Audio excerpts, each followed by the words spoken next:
Hey guys, how's it going?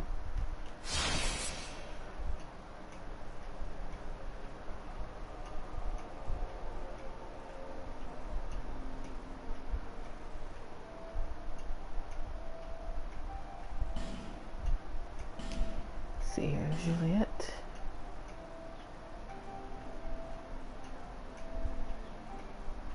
Hey Dave, how's it going? There are 2 trolls, it's true.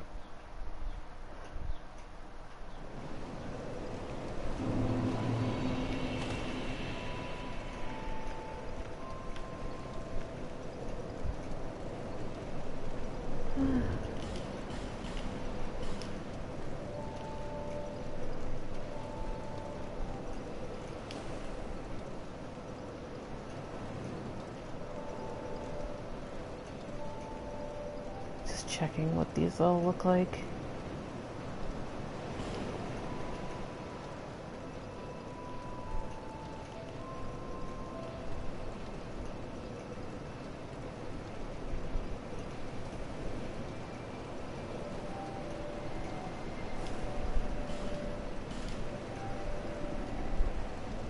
All right.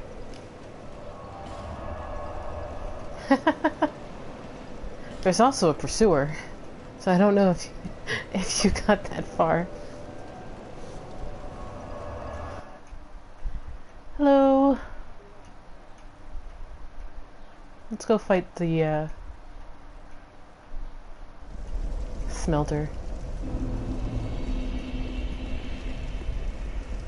When you're dealing with 2 enemies like that, Dave, you want to make sure that your #1 priority is keeping them both in your camera. So even if you have to like back up a lot, just make sure you have them both in your camera. That way they can't sneak up on you. That's like the #1 rule, pretty much.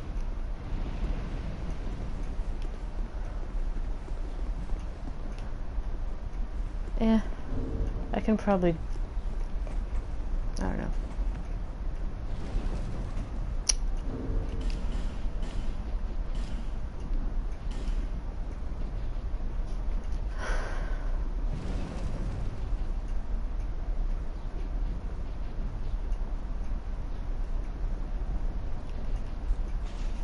Bleeding. I heard that.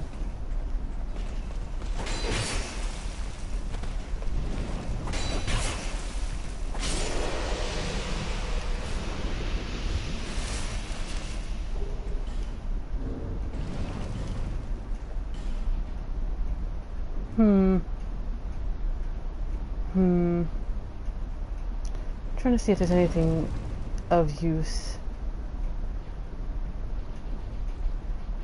other than just dodge well.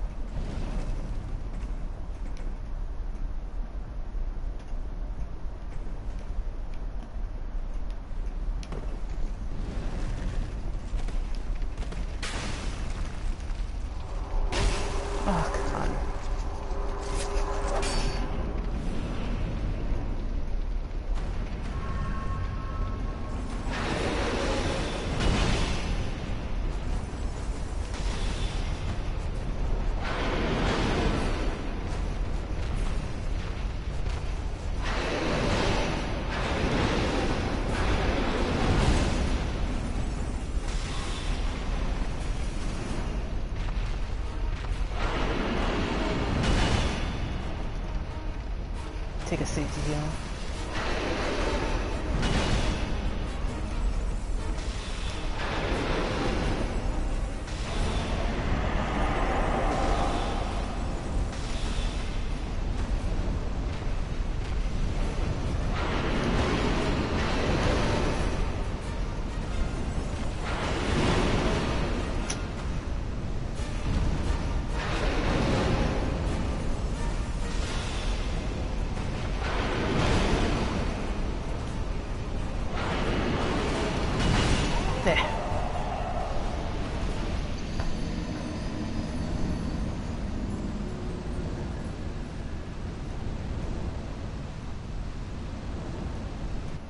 Yeah, like, a lot of it is controlling who's behind you.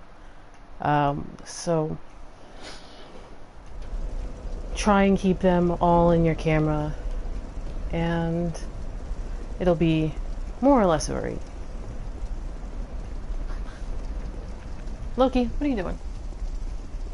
You're playing? Playing?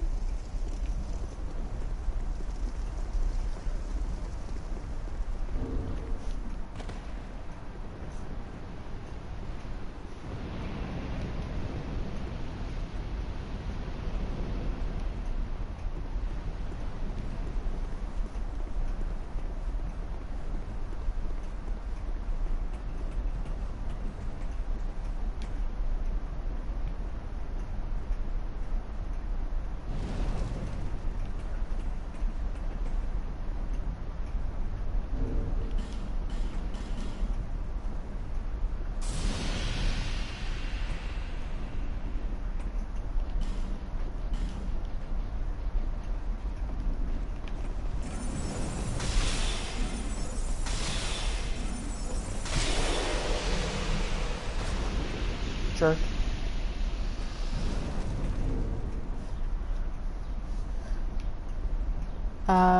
The sign to your right is Lucatiel. The other one, I think, might actually be a player, because that looks like a... One on the left looks like a Sunbro.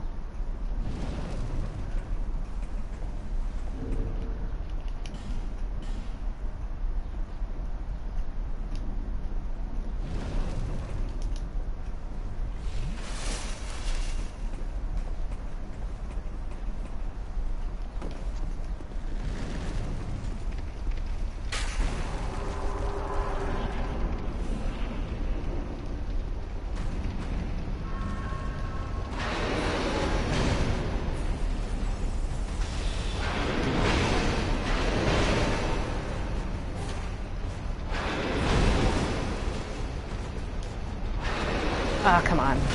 Yeah, that was just bad. I chose the wrong moment. Isn't that right, dog? Loki is just staring at me. He's like, I don't care. I'm just gonna watch you, not the weird screen with the flashing colors.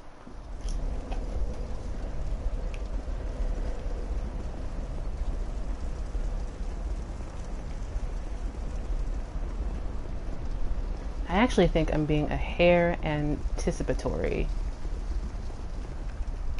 Loki does have good ideas.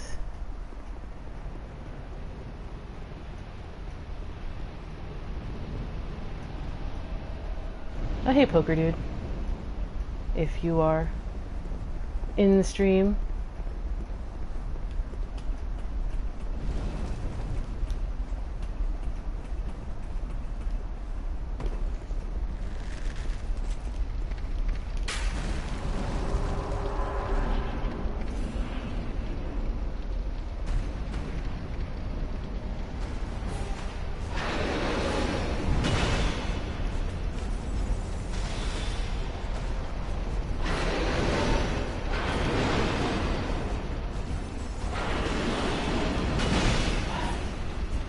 Slightly late.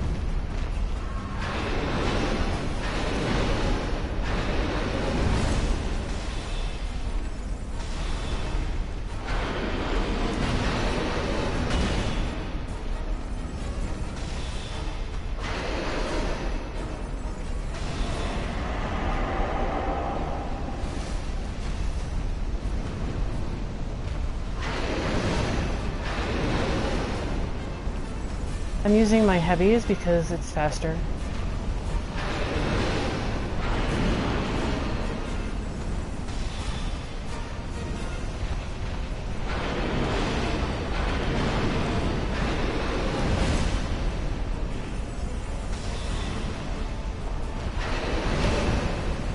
Late dodge.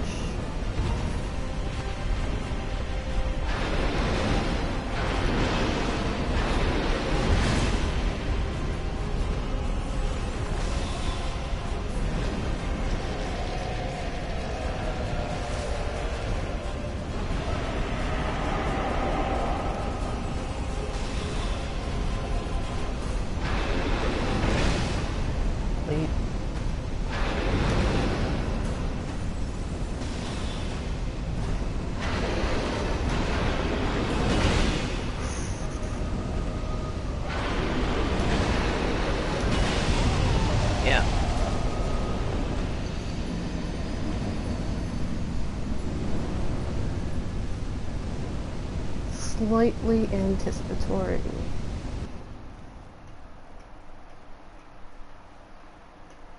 Well, you know, pretty literally number one hot body.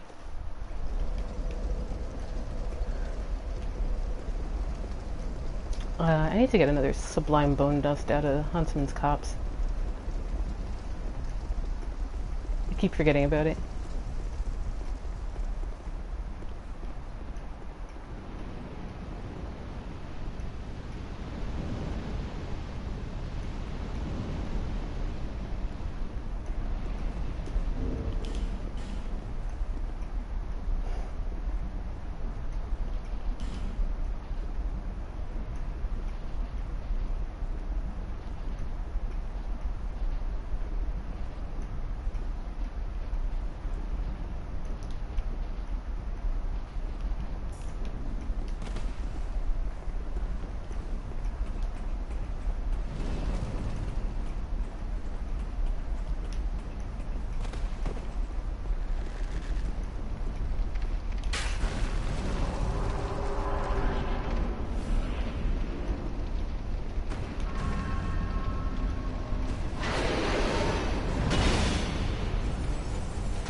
That's really nice, Smelter.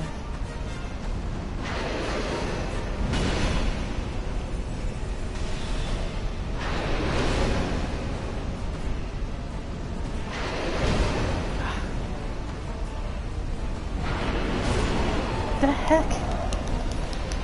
Are you taking my circles?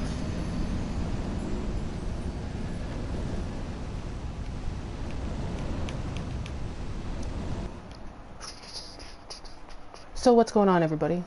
How's it all going? What's the topic today? Anyone want to talk about Smelter Demon while I die to him a couple times?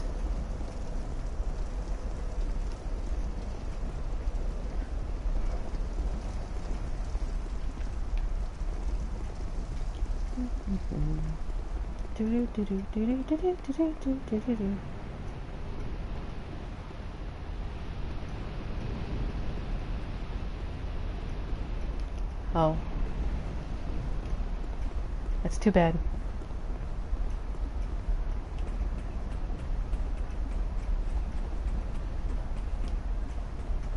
Alright. I think I started that video today at like 7:30 in the morning.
Hey, Toby.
I'm dead. Yep.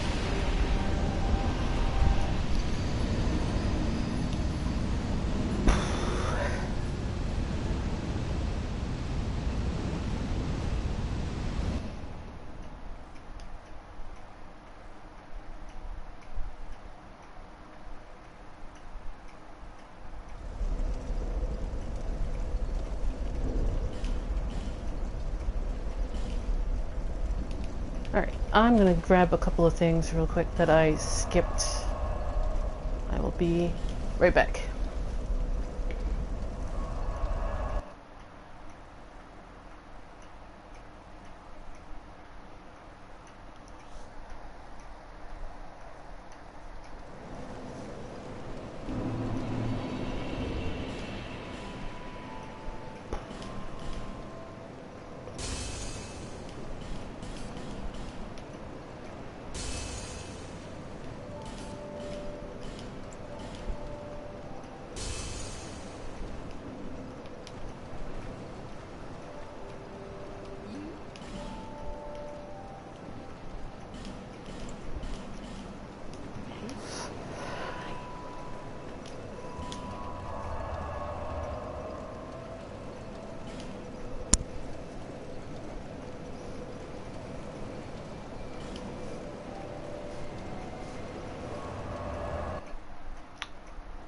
Ironclad.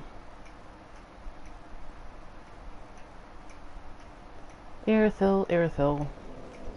Looks a little bit like a Nicholas Sparks. No, not Nicholas Sparks. That's a novelist. There's a specific painter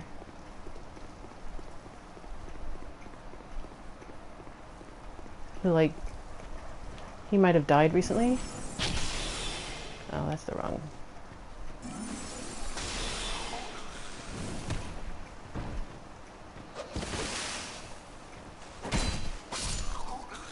Well, we are working on Smelter Demon, but I'm picking up a couple things I might need for Smelter. I skipped a Sublime Bone-Dust, and I remembered I had it waiting for me, so I have to go get it.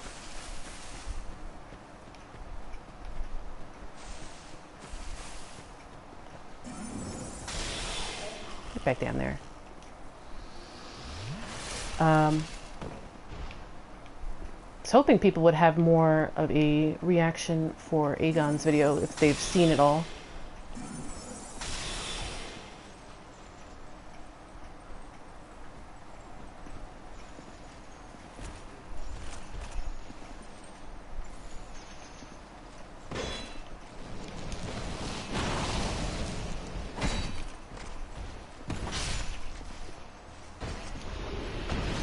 Oh, hey, Soul Spear. That might be actually quite useful.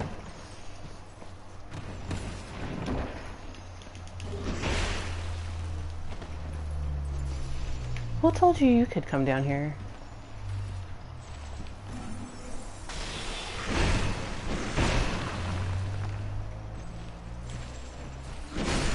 Yeah, whatever.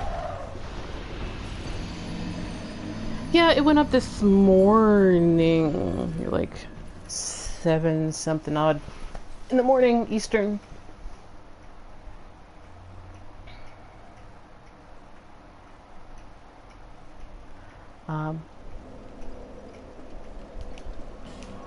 Alright, so Sublime Bone-Dust is got.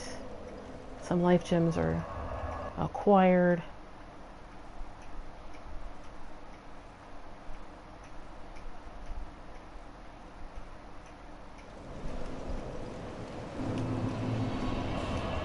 Burn.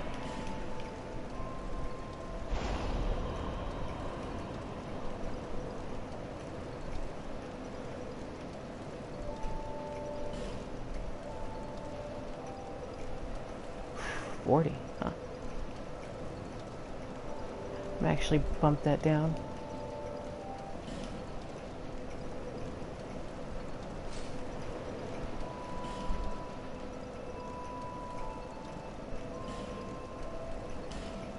Yeah, I'll see if I can't incense that.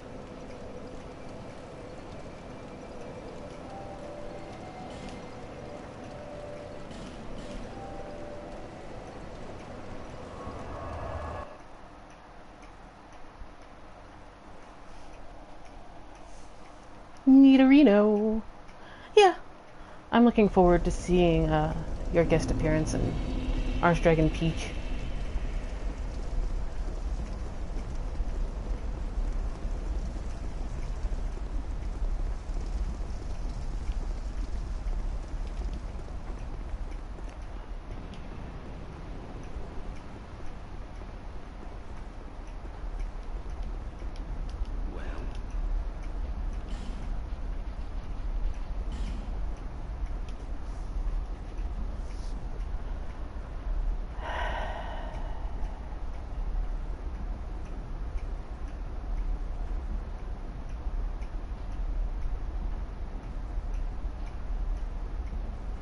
Yeah, I'm not sure how much this is gonna help, but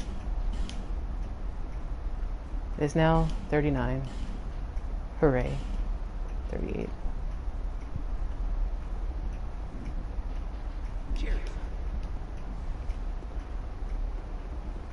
So it doesn't lower the requirement. Well, technically it lowers the requirement, but what it's actually doing is it's obfuscating the need for it, for exactly X amount of intelligence. It's like good enough for government work kind of intelligence.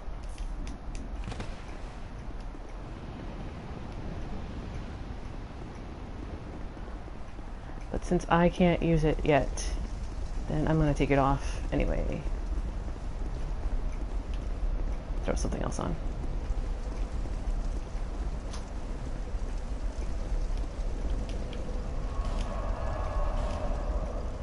Let's see here.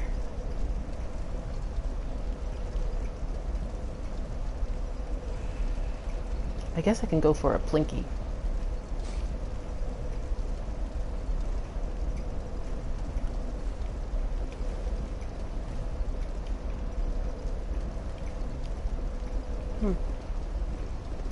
Yeah, it's, I was actually trying it out just to see, because all of my other builds are melee builds. It doesn't seem that useful to, like, drop it by a couple.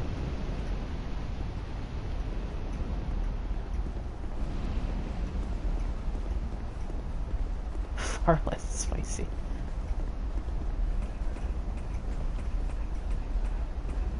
The dad jokes. The dad jokes.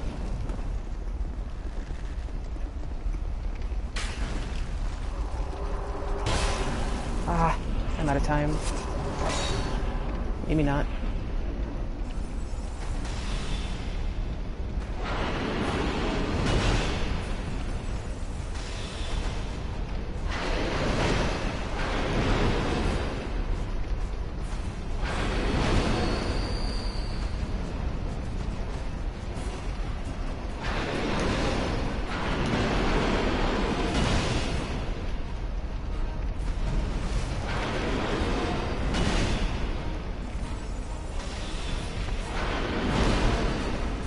Late.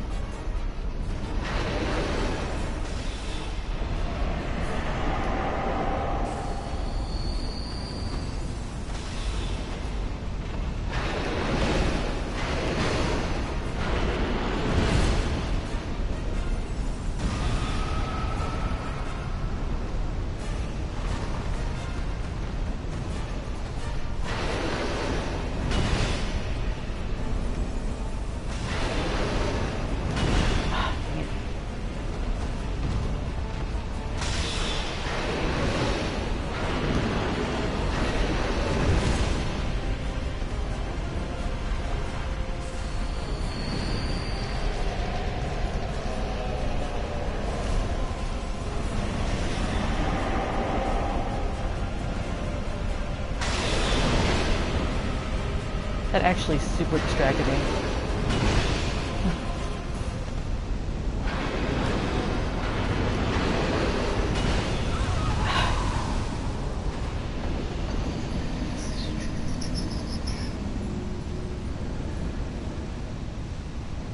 Actually, homing soul mass didn't do too bad of damage, but it distracted the crap out of me.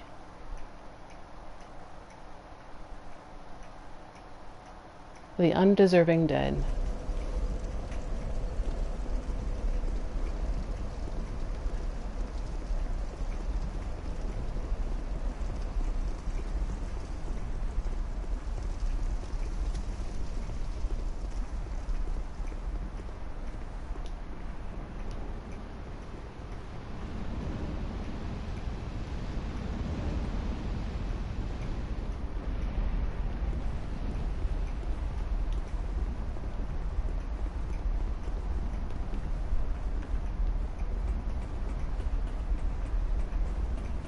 Far less spicy.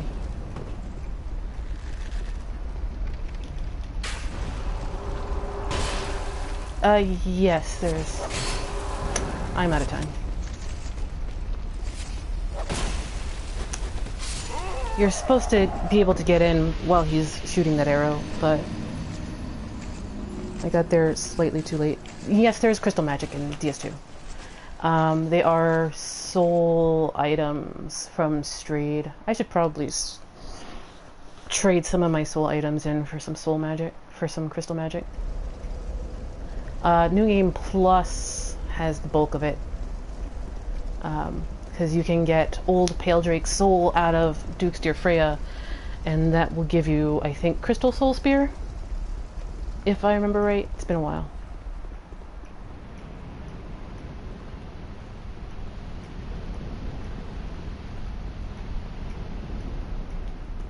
Yeah, it's pretty unforgiving if you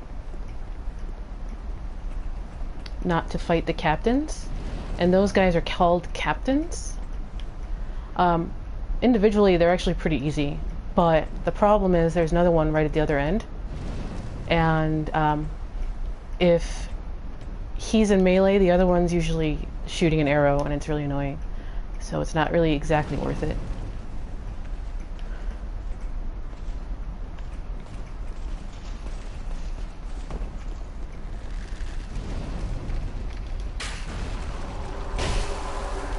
See, the other one from behind me hit me with the arrow.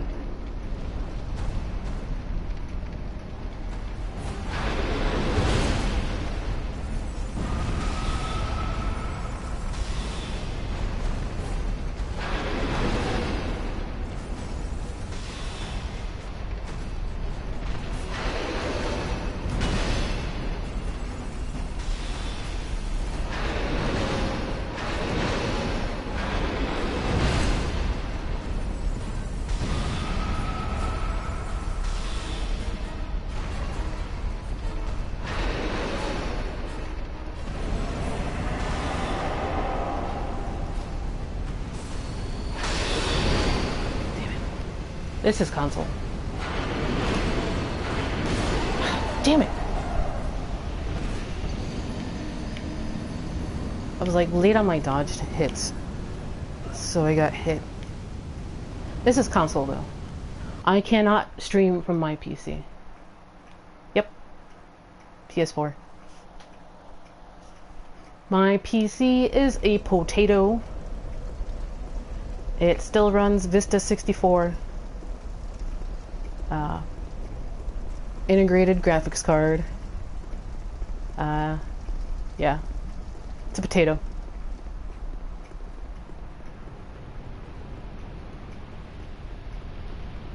Actually, my computer's like 11 years old. Something ridiculous like that.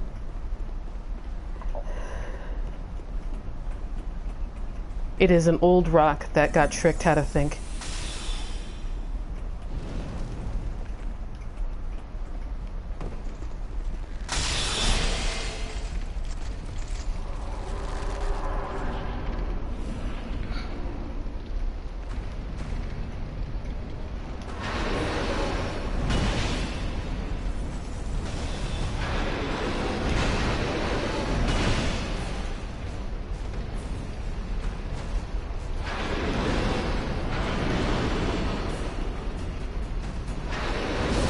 Super dead. Yeah, I chose the wrong time.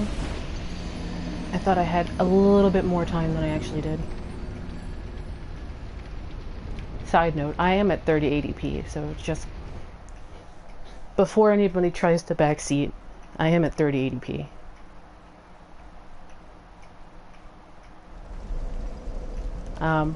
I got my computer in 2009 or so.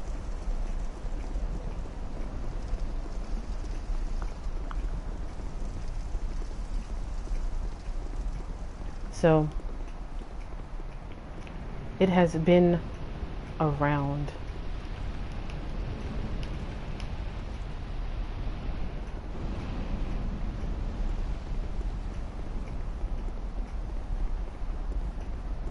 I really do need to upgrade my computer to Windows 7 at the very least, though.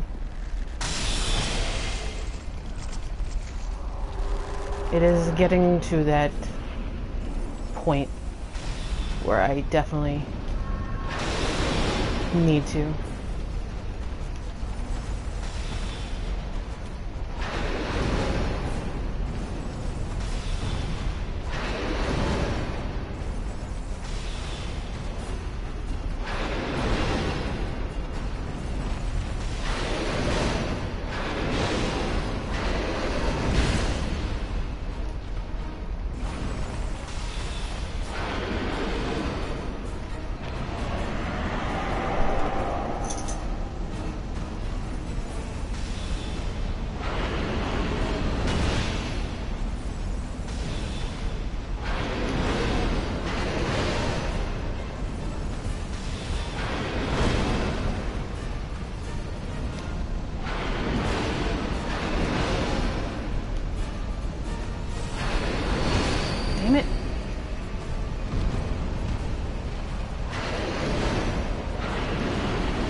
I've beaten Smelter before. It's not like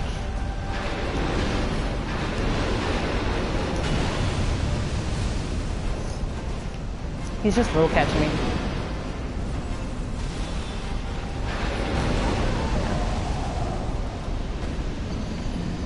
I'm still getting used to the speed of spells, really. No, I can't skip to Windows 10. It would format my hard drive. You have to go to Windows 7 to go to Windows 10. You can't go straight to Windows 10.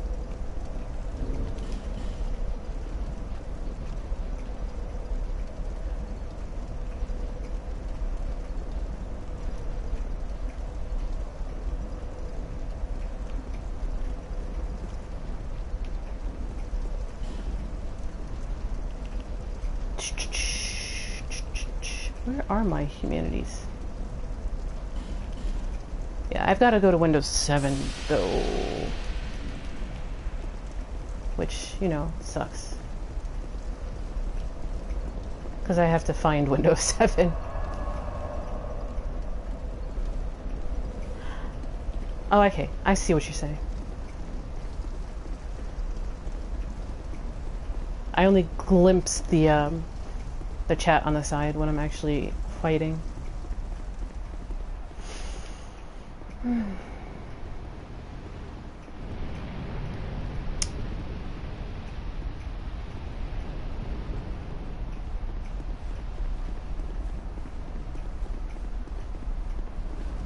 Yeah, thanks. It's just like, I'm being really anticipatory with my dodges, so I'm either dodging too early or dodging slightly too late.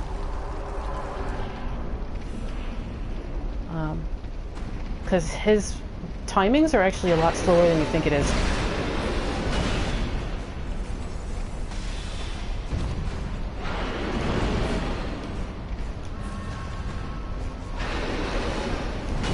Lucatiel would probably get killed before she even got in.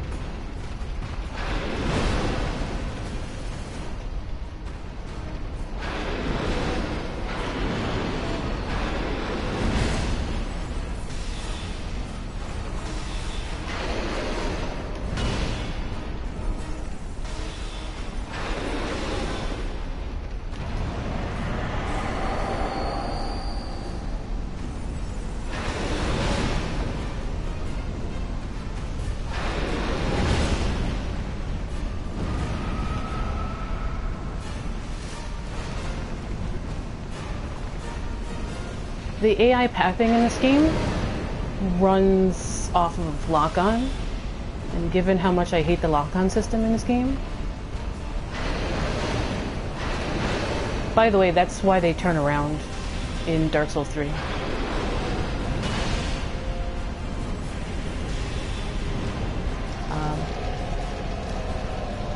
Because they de-lock from you, and so they're like turning their camera around.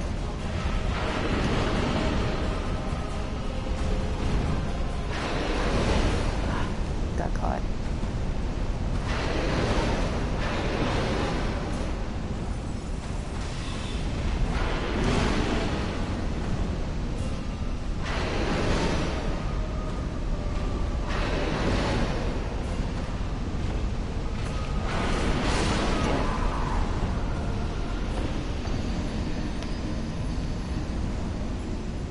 And since lock-on is so weird, like, Lucatiel might just die before she gets in. It just happened a couple times.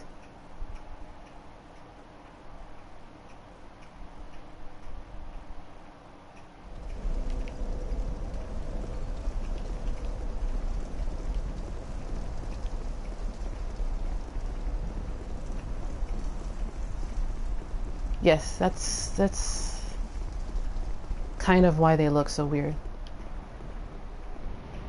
The AI uses the same lock-on system you do. So, like, that's why Lucatiel has a habit of, like, falling off the pier at No Man's Wharf, because she's, like, trying to find the fastest way to you, and it, like, drops her right off.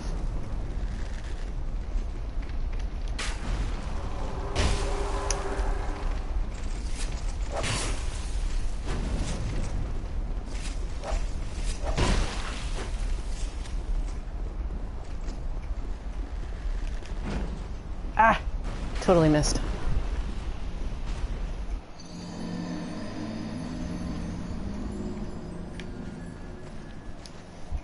If I had waited just a second, like a half second more.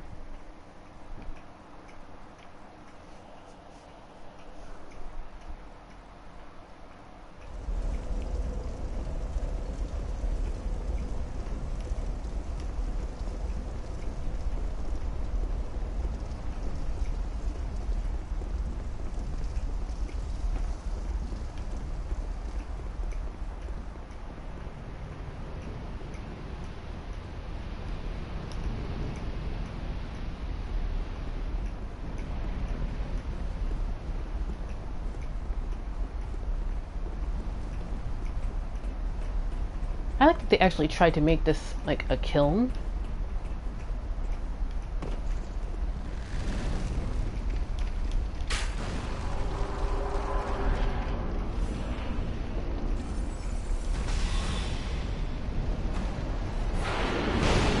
Oh, that was just bad.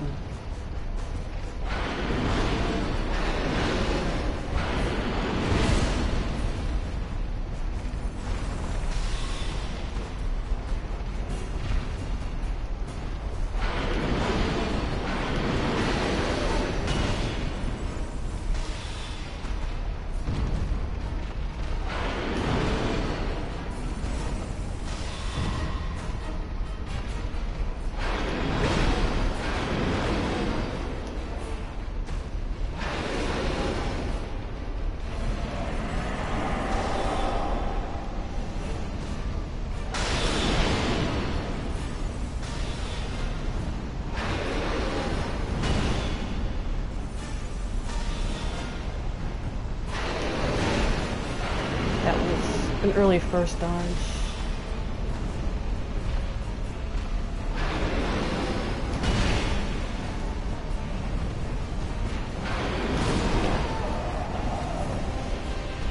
You can't heal until the end of his combo strings, so being early gets you caught.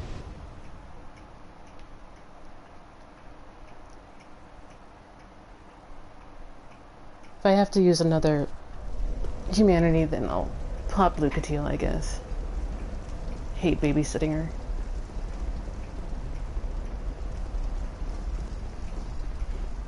Or maybe some random player, because they're probably better.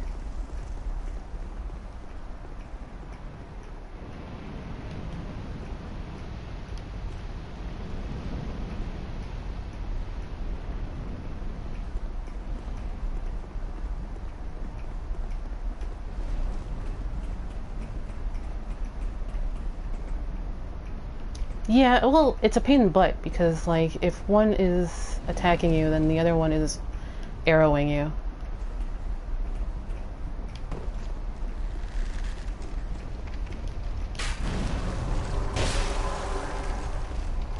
I'm out of time. Yep.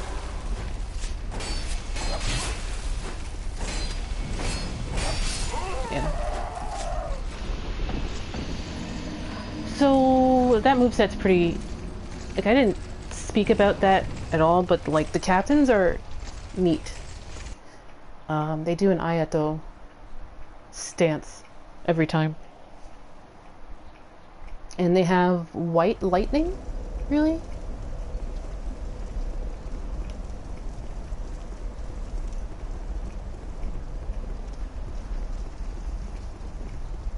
It's not like standard Soul's Lightning, which is yellow in tone.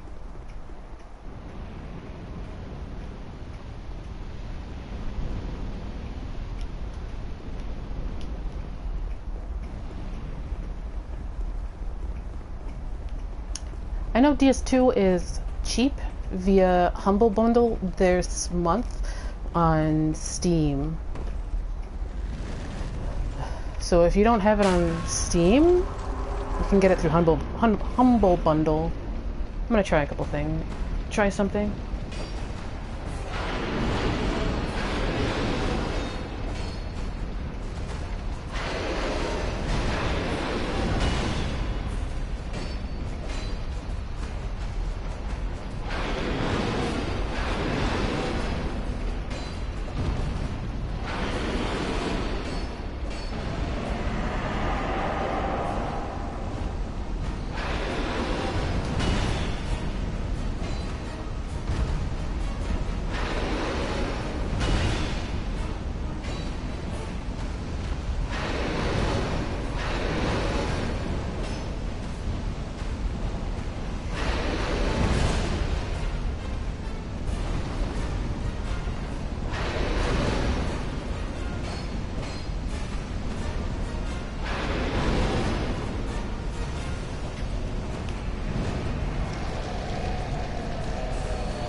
I was late.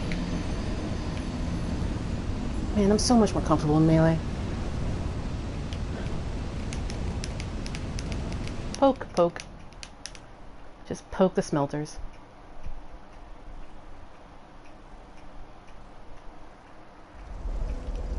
No. But I guess it's Lucatiel time, so...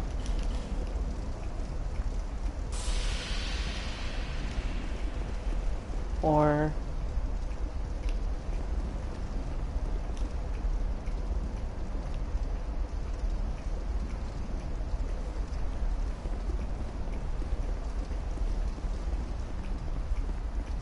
Well, I have 14 poison knives. Eh.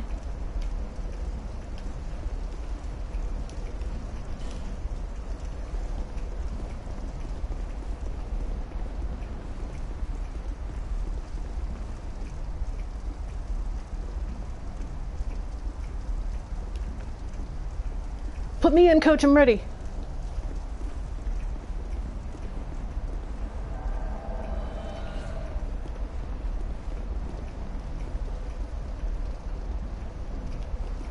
Alright, let's go.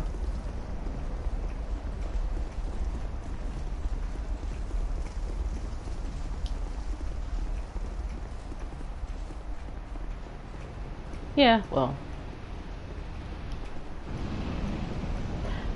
Reminds me of the couple of streams I had where like I fought Fume Knight for a total of like 6 hours straight.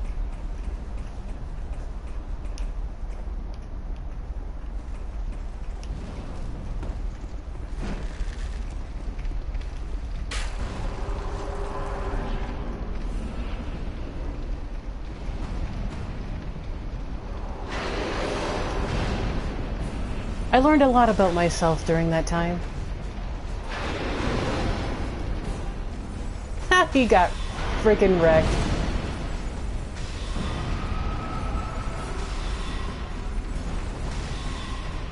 Chandler's Trident, really?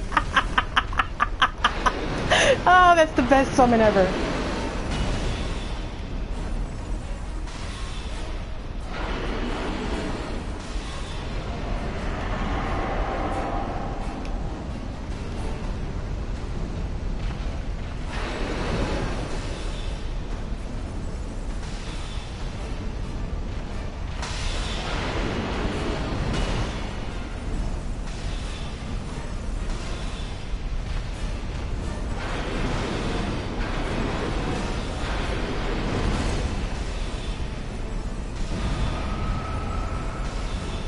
Man, people need to remember to stay away from him when he does that attack.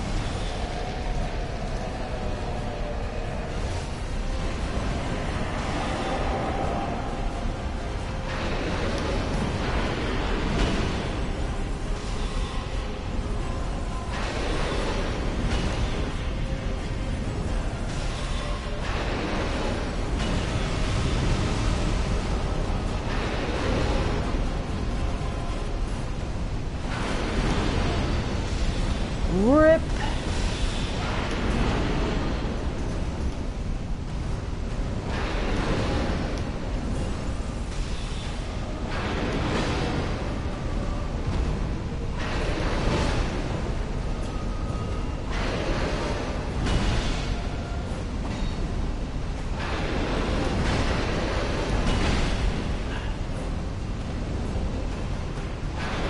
Yeah, I'm dead.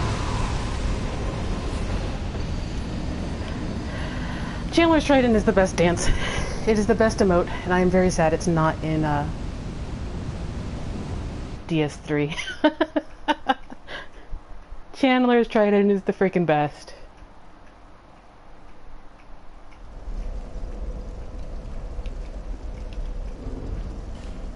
Alright, well.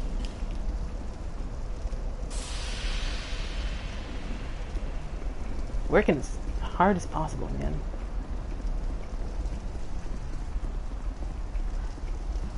I'd go do another boss if I had another boss, but I don't have another boss.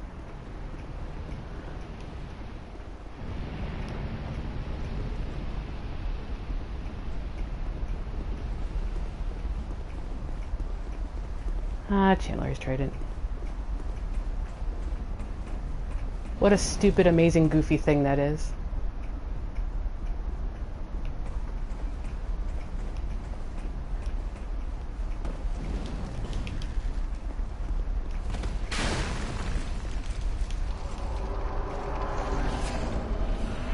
Yeah, I mean, I did it once with Lucatiel, New Game. And then I had to do it again in New Game Plus because I had to finish her quest.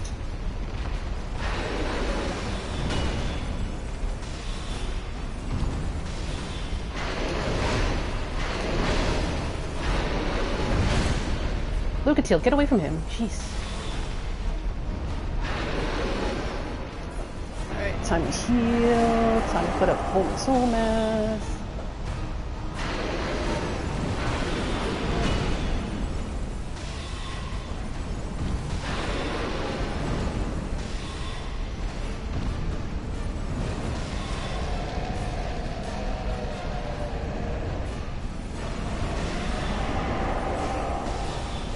I'm not expecting her to live that long.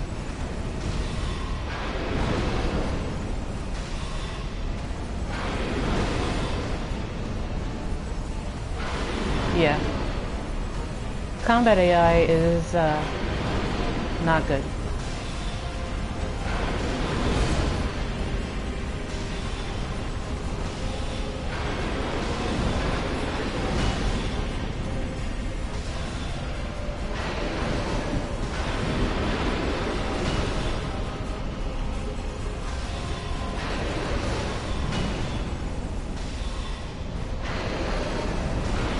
Going as fast as possible, Lucatiel.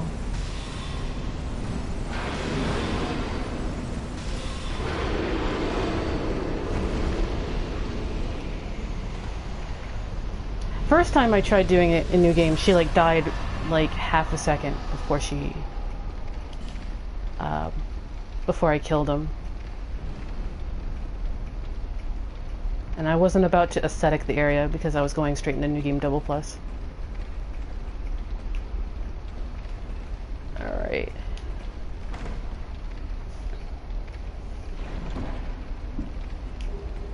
Porcine Shield, which I think somebody hacked into PC DS3.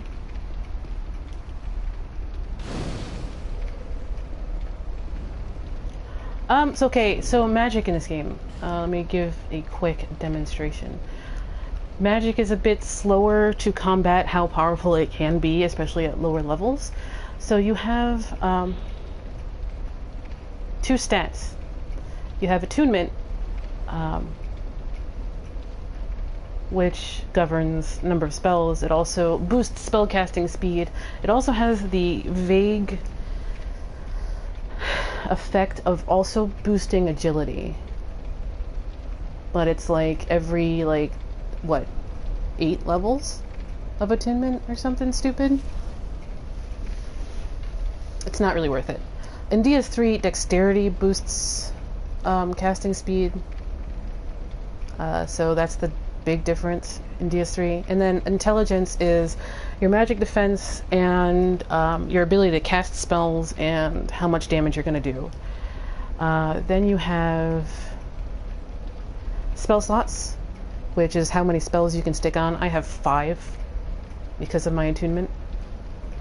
You have casting speed, which is how fast you're going to, and it's at 96, and I think it shows the ring I have on, which I found, put it on, and never took off. This is my magic attack bonus, which, because my rapier is also enchanted, kind of affects too. That's why my rapier wasn't doing terrible damage to Smelter, because it's magic enchanted.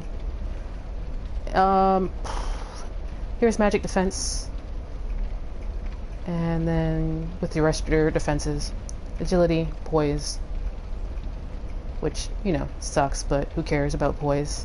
I certainly don't care about poise. Yeah. Soul memory is at 650,000.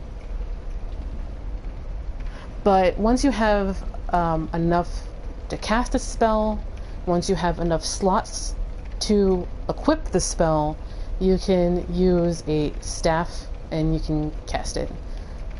Usually, you put it in your left hand so that you can do backstabs with your right. Losers with poise. Yeah, that's right. Eat it, poise, guys. Alright, let me read Smelter's soul. Soul of the Smelter Demon that haunts the castle that's sunk into a pool of iron. The old Iron King's life was taken by a mass of iron that had been given a soul. So basically, Smelter Demon isn't like a demon as we know it. Smelter Demon is a golem that looks like a demon.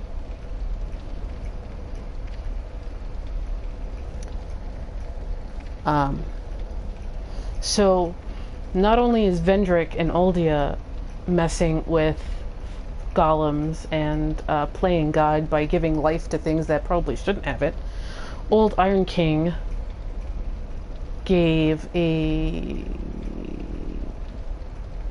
bit of iron a like soul. Was this metal Goliath there from the beginning, or was it a product of the king's conceit? And as we know, and we learn in Broom Tower, the king is a freaking narcissist.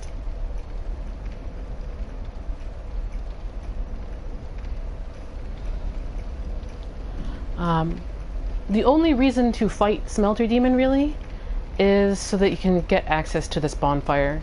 You can skip Smelter Demon, but that would mean you'd have to run through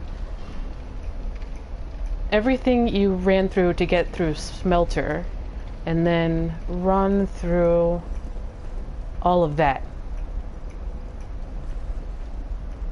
Because you can skip him by coming this way through the kiln. You can turn that fire off, and you'd come through here, and then you'd run straight that way. But you do not have a bonfire in between then and the idol. There's one before that, but it's a one-way trip and you can't come back.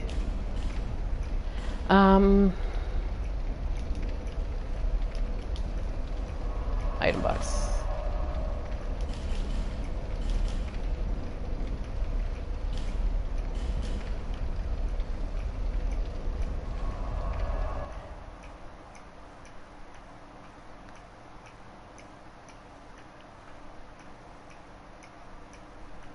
I think our friend from Volgan has Smelter Demon's armor now.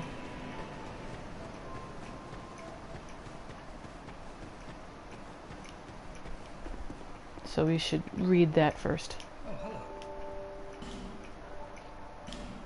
Or he doesn't, because I haven't bought anything from him.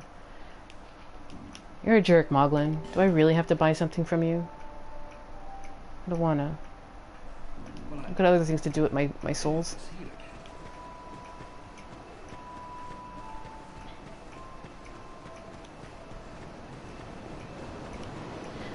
Ma'am, do you have chunks yet?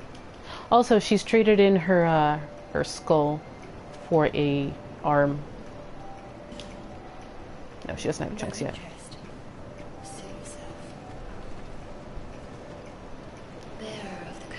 Actually, don't care. I don't have chunks, do I? Slabs. No.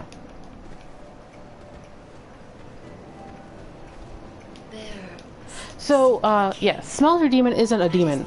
Like, he's not a capital D demon. He's essentially a golem that looks like a demon. So, our friend, the old Iron King, heard probably the legends of demons and stuff, and fire and stuff, and he created Smelter. And then Smelter probably chucked him into the lava.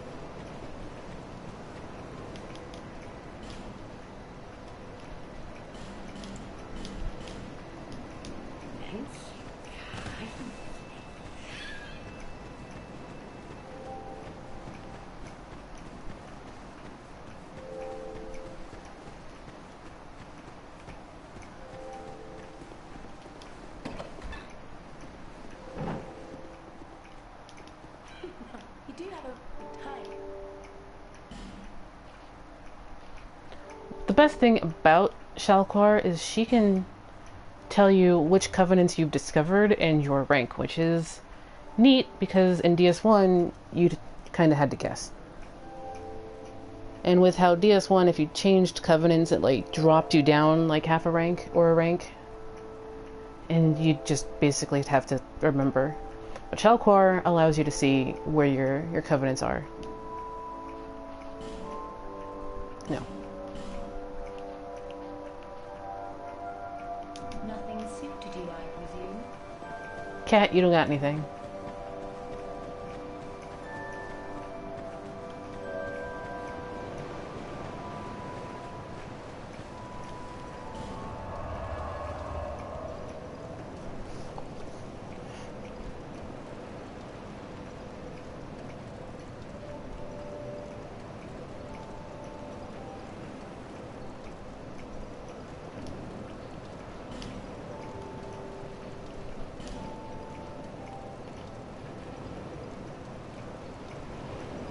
Okay, I haven't done the spider yet. Must have been confusing that with my Champion's Covenant. Alright then, let's go attempt the spider. The Spooter. Armored Spooter 3.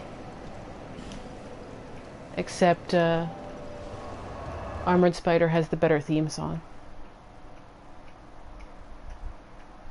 With the goofy trumpets.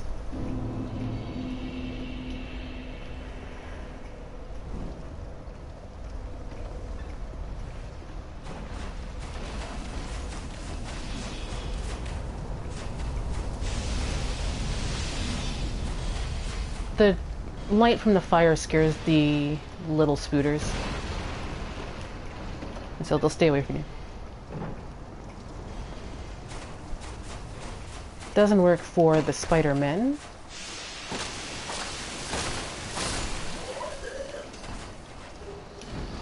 Hey, I need that. Cool.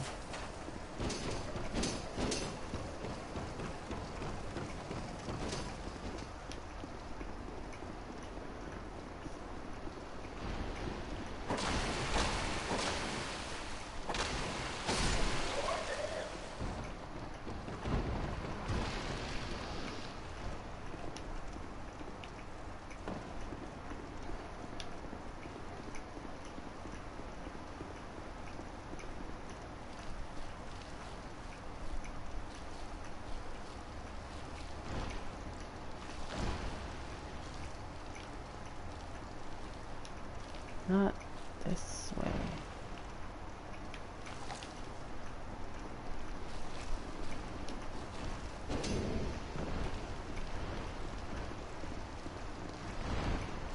No. Okay, it's this way. Wait, I did... Huh, I did kill it. Never mind. But here's the thing. But not quite yet.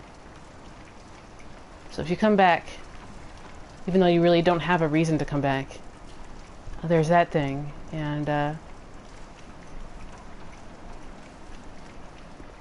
you need a thing to activate it. We'll get it later. Thought we had it.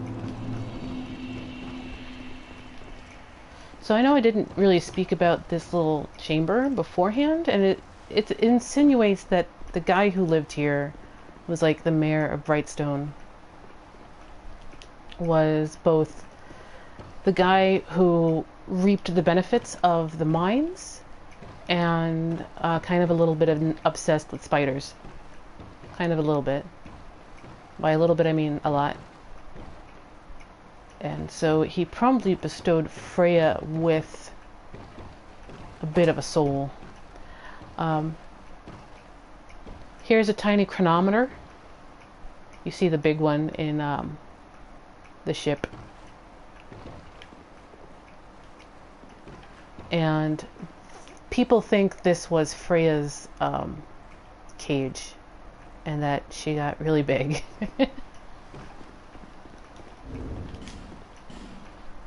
Did I, by accident, pop her soul? It's not here.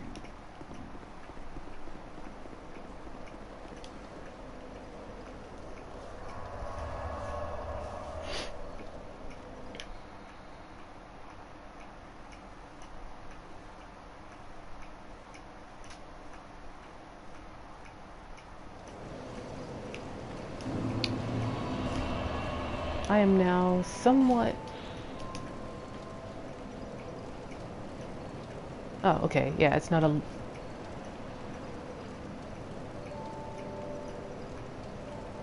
Oh, right. It's not a, quote, Lord Soul.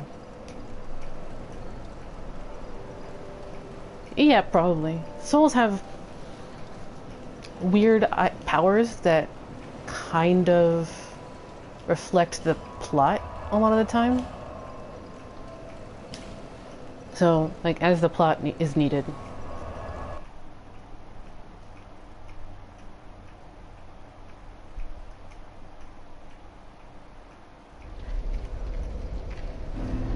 Also, that's how I keep track of progress. I just keep the souls there.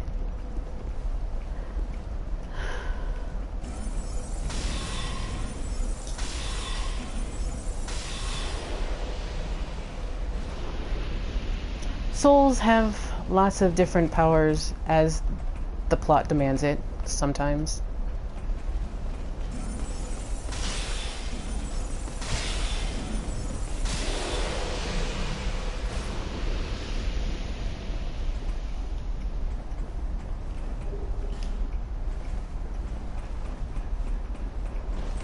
If you let that turtle do its thing, it will break the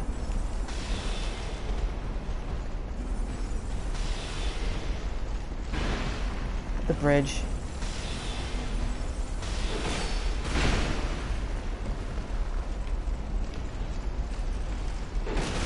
Ah. Yeah, he got me. Souls!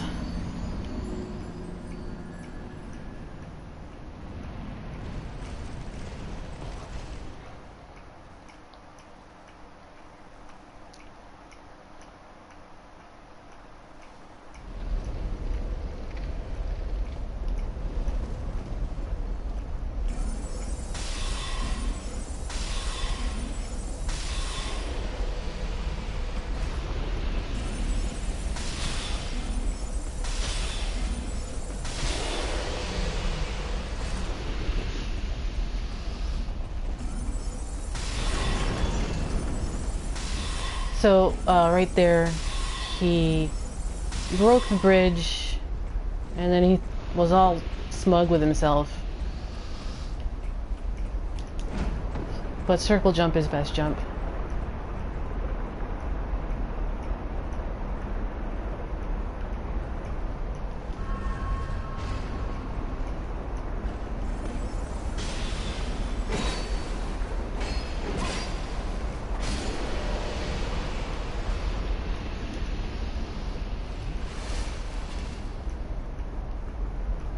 So what we have here is basically an environmental puzzle.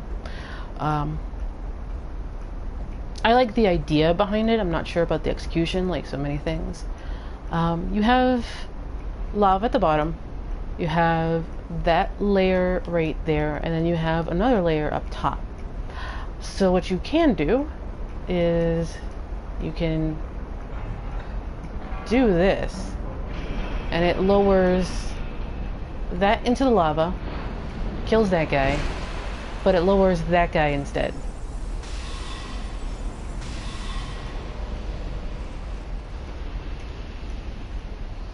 Yeah, Gamescom is the hipper, prettier E3.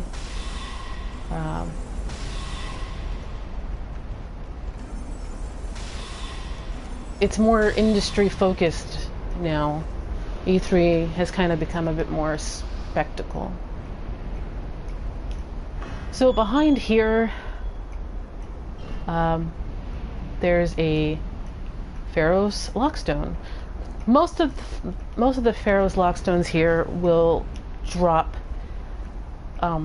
water that you can use that will give you some benefit against the fire stuff. It adds to your fire defense. This one here is special. I'm going to stick this in here, but we're not going to go into it. Yeah, it's a conference for investors. Yeah. They even have, it falls in a specific time during financial quarterlies and stuff like that. Also of note is that there's water in here that you can use.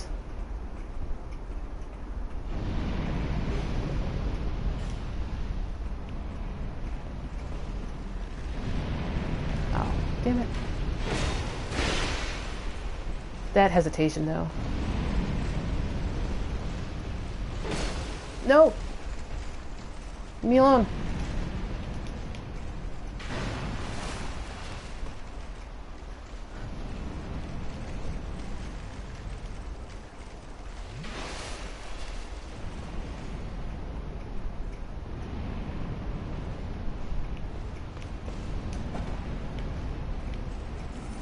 But yeah, E3 is a conference for investors, but it's kind of taken on a bit new meaning. But I've heard it got a lot of flack for how it handled allowing the public in for the first time, which was this year. There is an invasion. We will fight the invasion.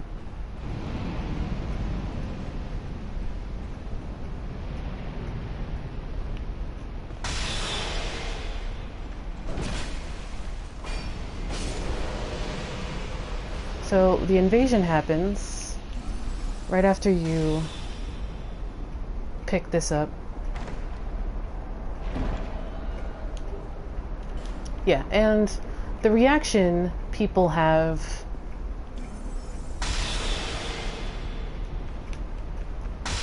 to the conferences is actually really important for investors.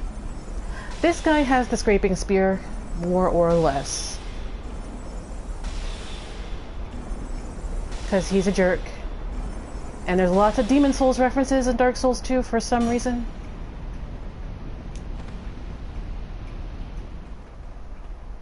He's kind of wearing something reminiscent of Smelter. He just switched weapons because he's got a lot of them. He just switched again because he's got a lot of them.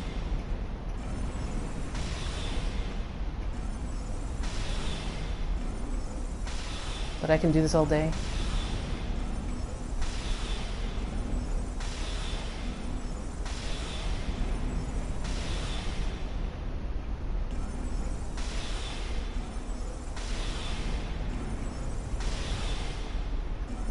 He's got a cestus on. Why, Oliver, why do you have a cestus? Against the sorcerer, who's just gonna do this.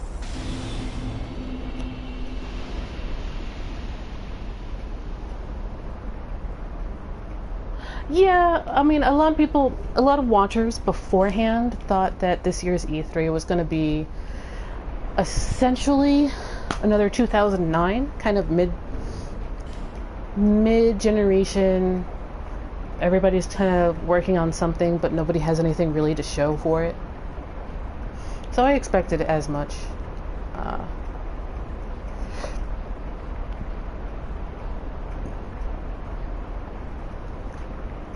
I have to make a stop at Gavlan.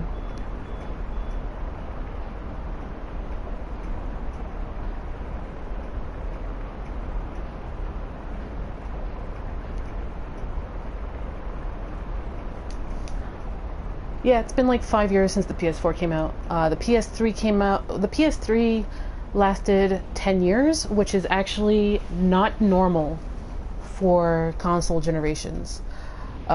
Business-wise, like Square Enix, because the PS3 and Generation 7 in general. Oh, right. This is a bit of a trap. Reached saturation.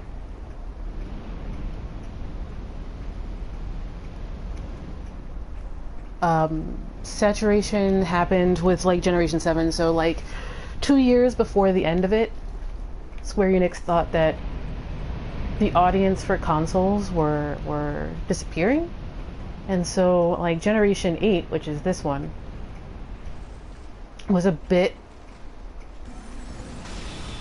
off because they didn't have the what's it called? Confidence in this generation.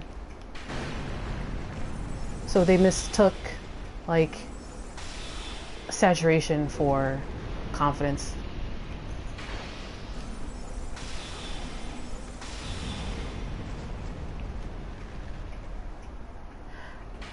Honestly, the people who won the E3 this year was Devolver Digital. Devolver wins. The end.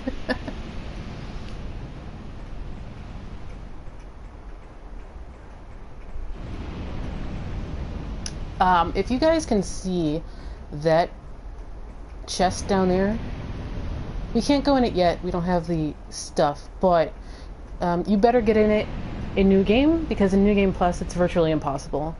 In New Game Plus there is a black phantom right in front of that chest, And Black Phantoms in New Game Plus are really annoying. So these are traps. And that button will drop this little doohickey that I'm standing on right now. So you'd want to avoid those as much as possible.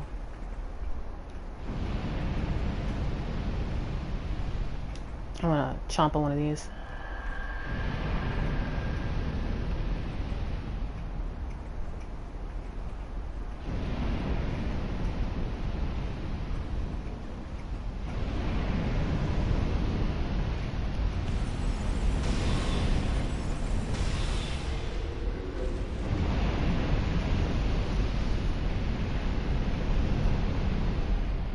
Hey, Melodic Discord. We defeated Smelter Demon with Lucatiel's help.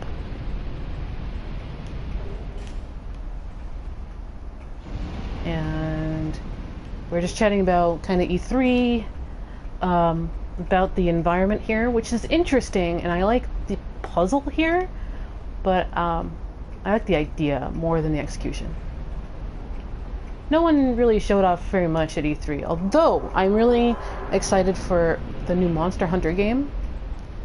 And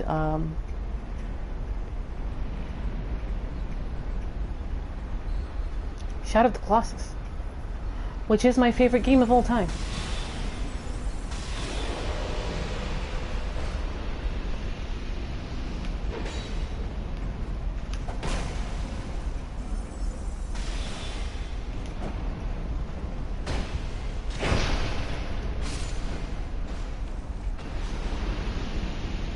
And it looks like Japan Studio is using the DS3 Bloodborne engine.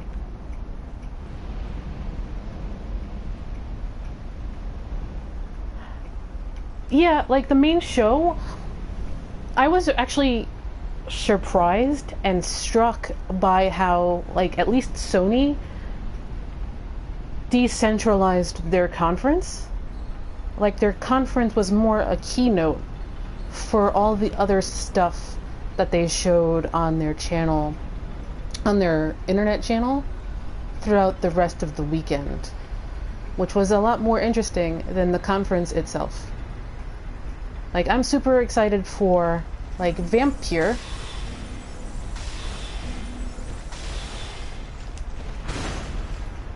And it was not on my radar beforehand.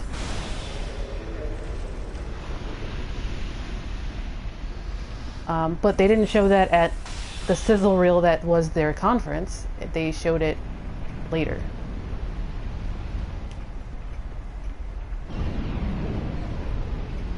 I haven't played The Last Guardian. I need to pick it up.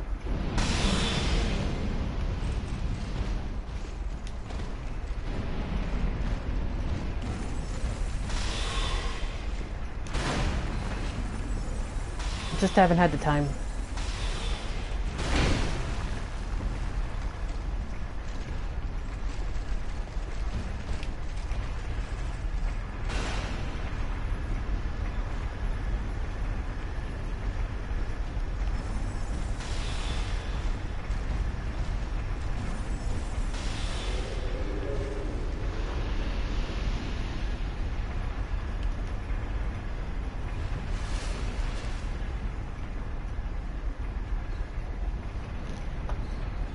Nah, I wasn't really interested in it when they showed it off last year. There's a reason I'm doing this right here. Because there is a Black Phantom, and it's super mean, and I summon the co-op Phantom to deal with it while I go.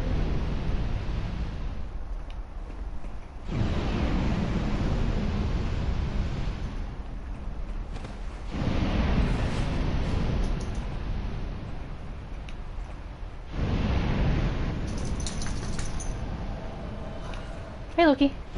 What's the matter? By the way, Manhunter O'Hara is the best NPC Phantom in the game. Or was I thinking New Game Plus?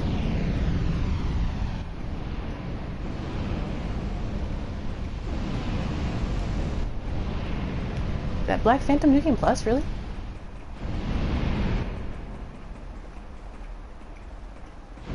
That Black Phantom's really mean, by the way.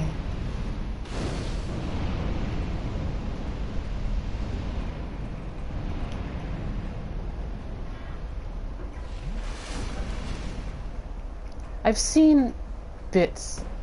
I know Epic Namebro was playing it while I was streaming the other day and I still didn't watch the VOD.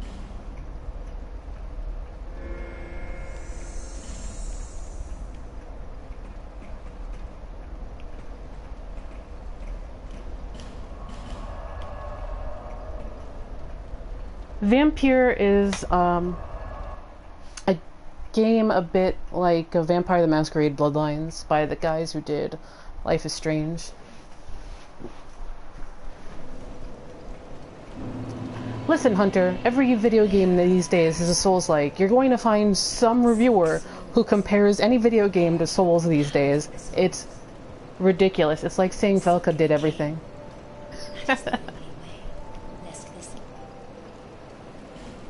I even saw one reviewer compare Prey to Souls. Listen!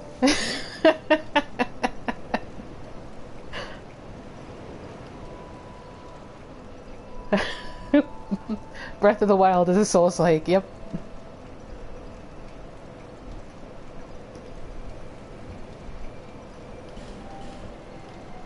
Prey has, like, everything to do with System Shock and all of that. And it's not a Souls-like.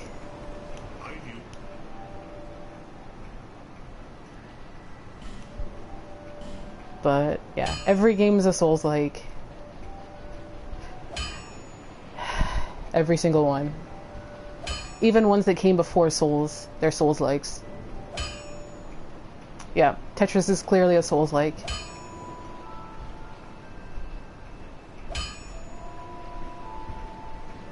Like, clearly. I need chunks and I don't have them.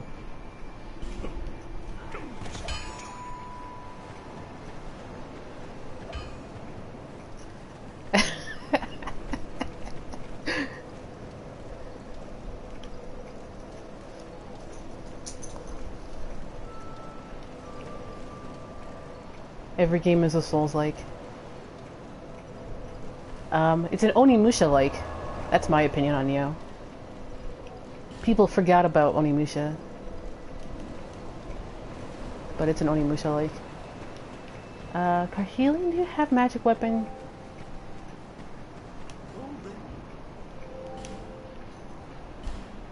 Can I buy a magic weapon off of you? I might as well buy urine too.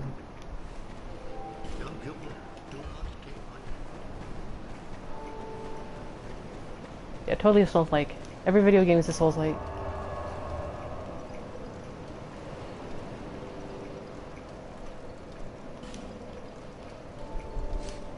Try something.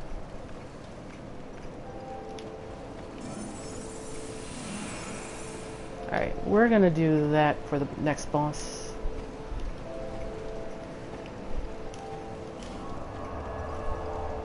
Yeah, pretty much. The games we played along the way.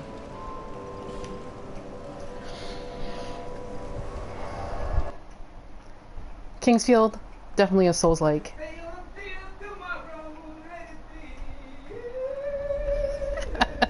Hold on one sec.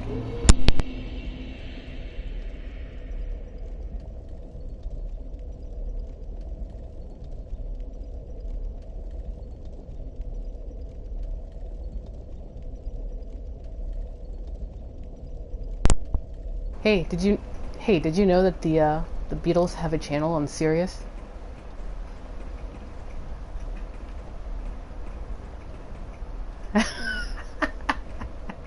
Kappa, Kappa, Kappa. So, where we are now is in the head of a giant cow. Or demon or devil. It's very kind of Christian iconography here. But you can see out of the eyes that there's more to the castle. But most of it has fallen into the lava.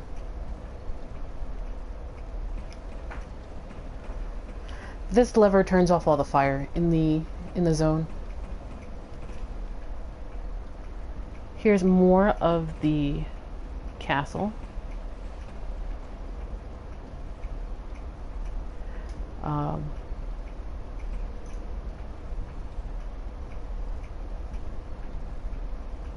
to pick off any landmarks I might see.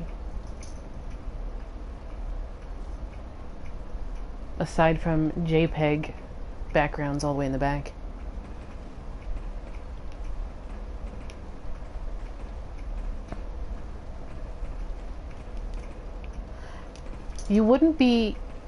You'd be surprised how many people miss this bonfire.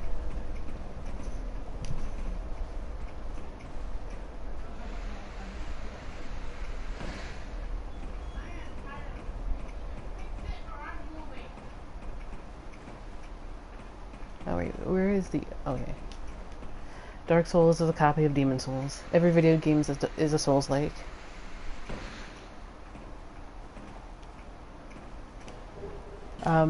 Essentially, this might be Manhunter O'Hara, her corpse. It is a suggestion as to what the old Demon King is weak to. He is super weak to lightning.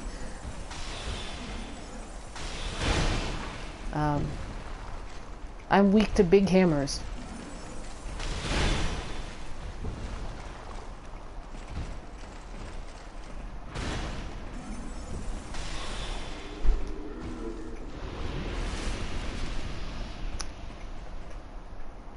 Yeah, everything in DS2 is super weak to lightning. It's kind of ridiculous, actually.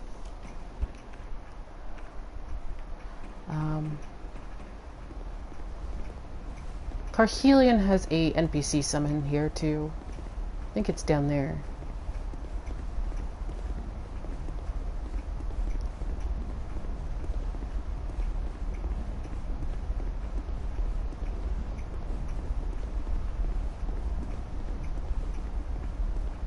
Or it might be vanilla. I don't know. I'm gonna go full melee for him. This is the nutty bit about Dark Souls 2's infusions. Even if you infuse it, you can still buff it, which you can't do in DS3.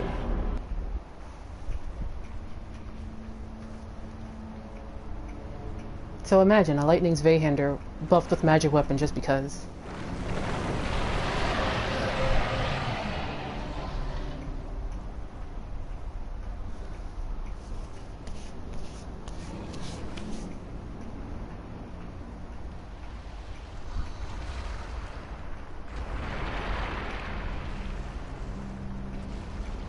So this is the old Iron King. He looks very similar to Smelter Demon, which probably suggests that he made Smelter Demon in his own image. Or he made Smelter, and then that was the truth of his visage.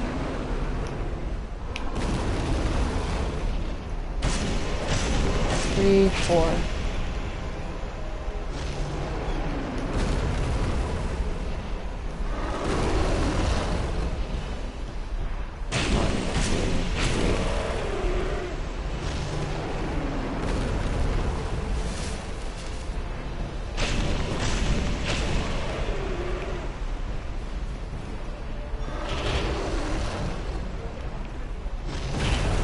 I was late.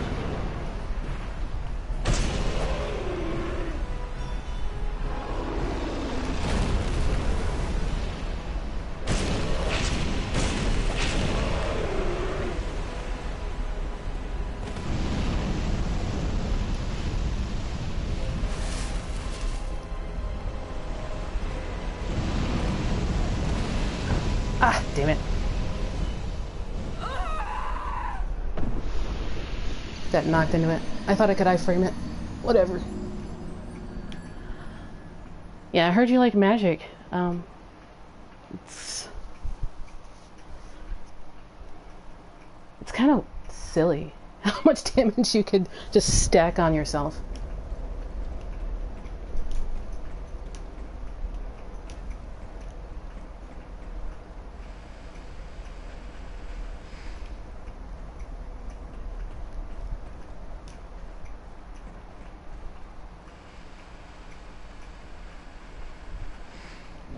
How much gold pine resins do I have? But I know where I can buy more, so. You mean Kingsfield? Or Demon Souls in the year of our Lord 2017?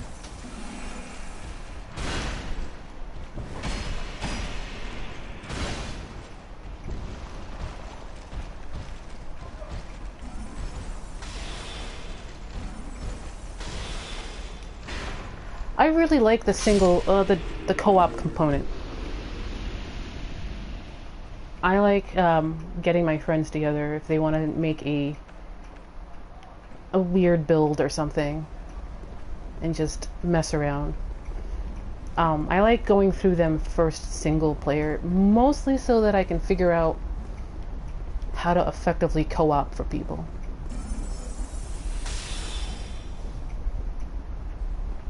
So that's me.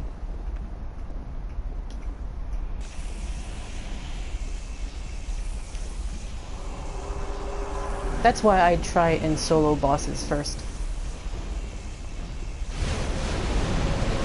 Because I want to be able to co-op them well for friends. That's BS.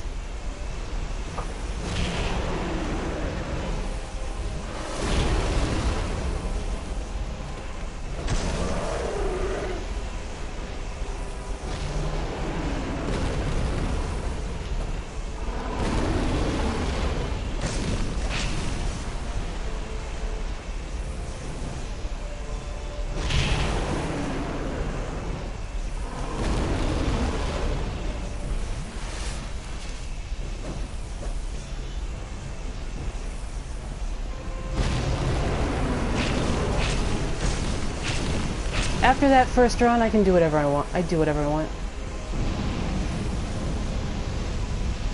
But I want to learn the mechanics in New Game before I do anything else.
Ah, dang it.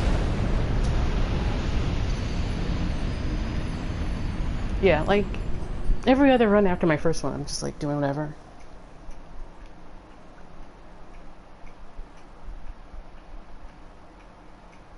Like, I'm the complete opposite. But mostly it's about learning the bosses than it is anything else. Yeah, his laser attack isn't... It's not the laser attack, it's its knockback. That is really the problem.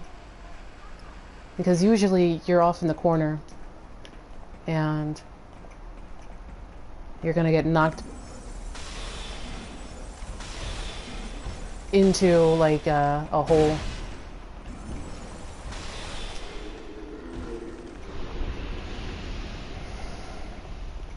Oh, I went to the wrong... Killed the wrong guy.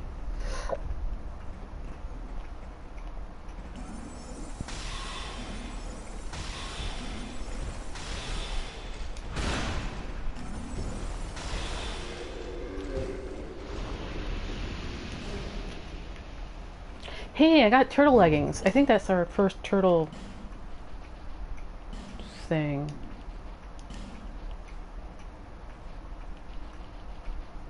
Yeah. So, Ironclads. Leggings worn by Ironclad soldiers provides high defense, but are so heavy they require great strength to move. The Ironclad soldiers were minions created by the old Iron King, their life granted by an enchantment of souls. So again, These are basically golems. By now, this is, again, an iron husk and fit to wear. Once, the old king could have unraveled the greater mysteries with the aid of his great soul, but he was led astray by his enormous fortune, becoming nothing more than a vulgar hedonist.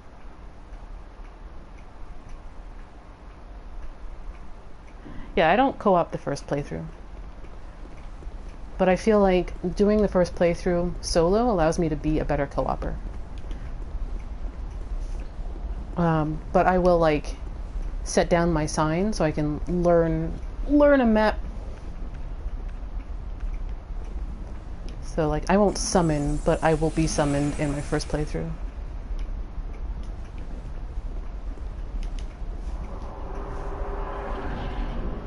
Especially with new DLCs. Because a lot of people will summon in their first run through, and so I want to learn the map.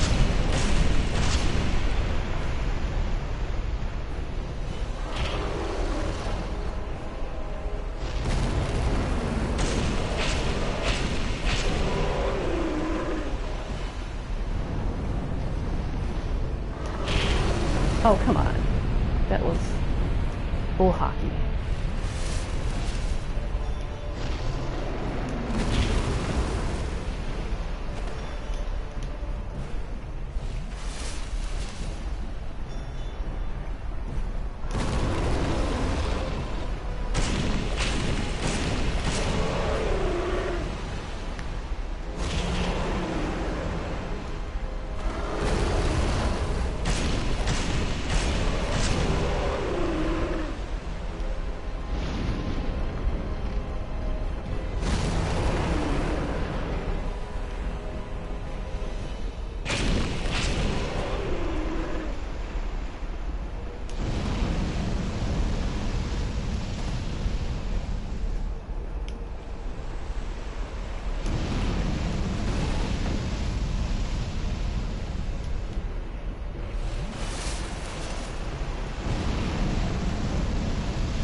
Yeah, get a feel for the boss, get a feel for the level.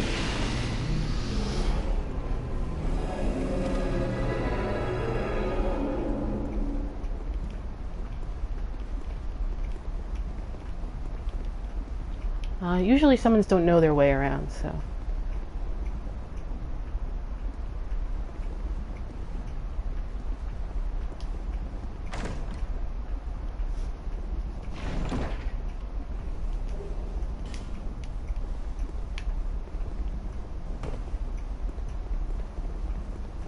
I like the challenge first, and then, like, just playing second. But I'm also a huge roller coaster fan, so there's that. Before we light that, because it is our fourth one, here is another DLC area. One thing I noticed in my first playthroughs, which are on YouTube, if you have the 98 hours to spare to go through all those videos, is that these look like headless snakes. And there are 3 of them. which is striking because we only really know of duality in Souls rather than a trinity. There is Cath and Framped, there is Dark and Light, but there are 3 snakes here. So let us meet the best NPC in the game. What do you mean we don't have mimic bonfires? This is Aldia. That red light is an eye. That's a shoulder right there. He hasn't a second eye. There's his nose right kind of in front of me. And then his mouth is right below that. Hey! So this is Aldia. He's got hair vaguely enough of a human that he registers as kind of human, but he does have a sort of the same holes, lack of a better term, that like Gale ends up having. So he was halfway consumed by something when he got spit out as this guy.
So,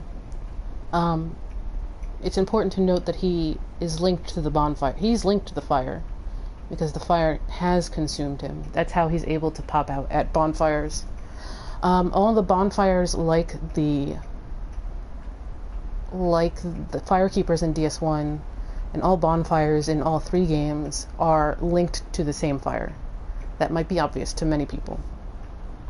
But since Aldia was kind of consumed by the fire, by maybe his own greed and all of that, he's intrinsically linked to the fire. He says a lot of striking things. This starts the second half of the game. This starts the actual Dark Souls 2. Everything beforehand might as well be an imitation that leads nowhere, much like Ringing the Bells of Awakening. It is a longer passion play resulting in very much the same thing. This is the real story of DS2, starting after you end the 4th spoke. A lot of people already made their opinions up before they even got here, and Aldia was put in with the Scholar of the First Sin patch, which came very late. So like they didn't notice him until they had like long made up their minds. Before then, he was just a a blip on some of the item descriptions and stuff like that. So, he says a lot of things about Vendrick. In a game about imitations, and here's the real plot twist, I think Tanemura knew that Dark Souls 2 would be not as well liked, and so went with a theme of imitations, imitating life, seeing creations like the doll in Bloodborne all over the place in Dark Souls 2, and made that a major theme in the first half. In the first half of the game, up until this point, you are imitating something that's happened again and again and again, without really ever knowing why, and there is no point. That's why you don't know why. There's no point to it.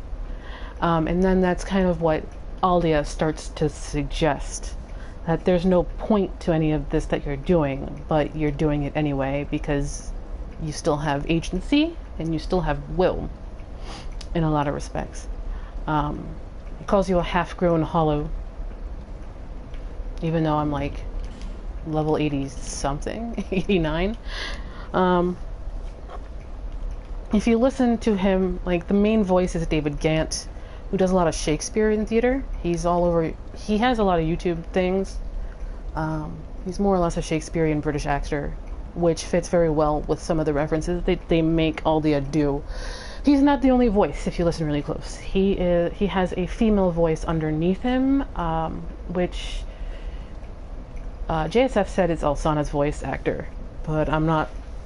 Some people have said it's more than one female voice actor. And so he goads you to see if you will keep going, even though all of this is really just kind of for naught.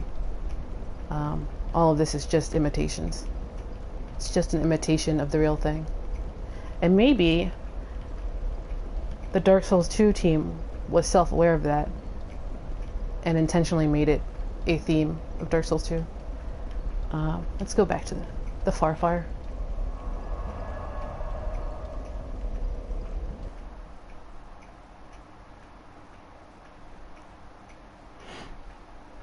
Side note, I do think Japan Studio worked wonders with FromSoft in the creation of the engine they use in Dark Souls 3 and Bloodborne. Because they only used this graphical engine like once for this game. And then they moved to the Bloodborne Dark Souls 3 engine. And I think Japan Studio is using the Bloodborne Dark Souls 3 engine for Shadow of the Colossus. It very much looks like it.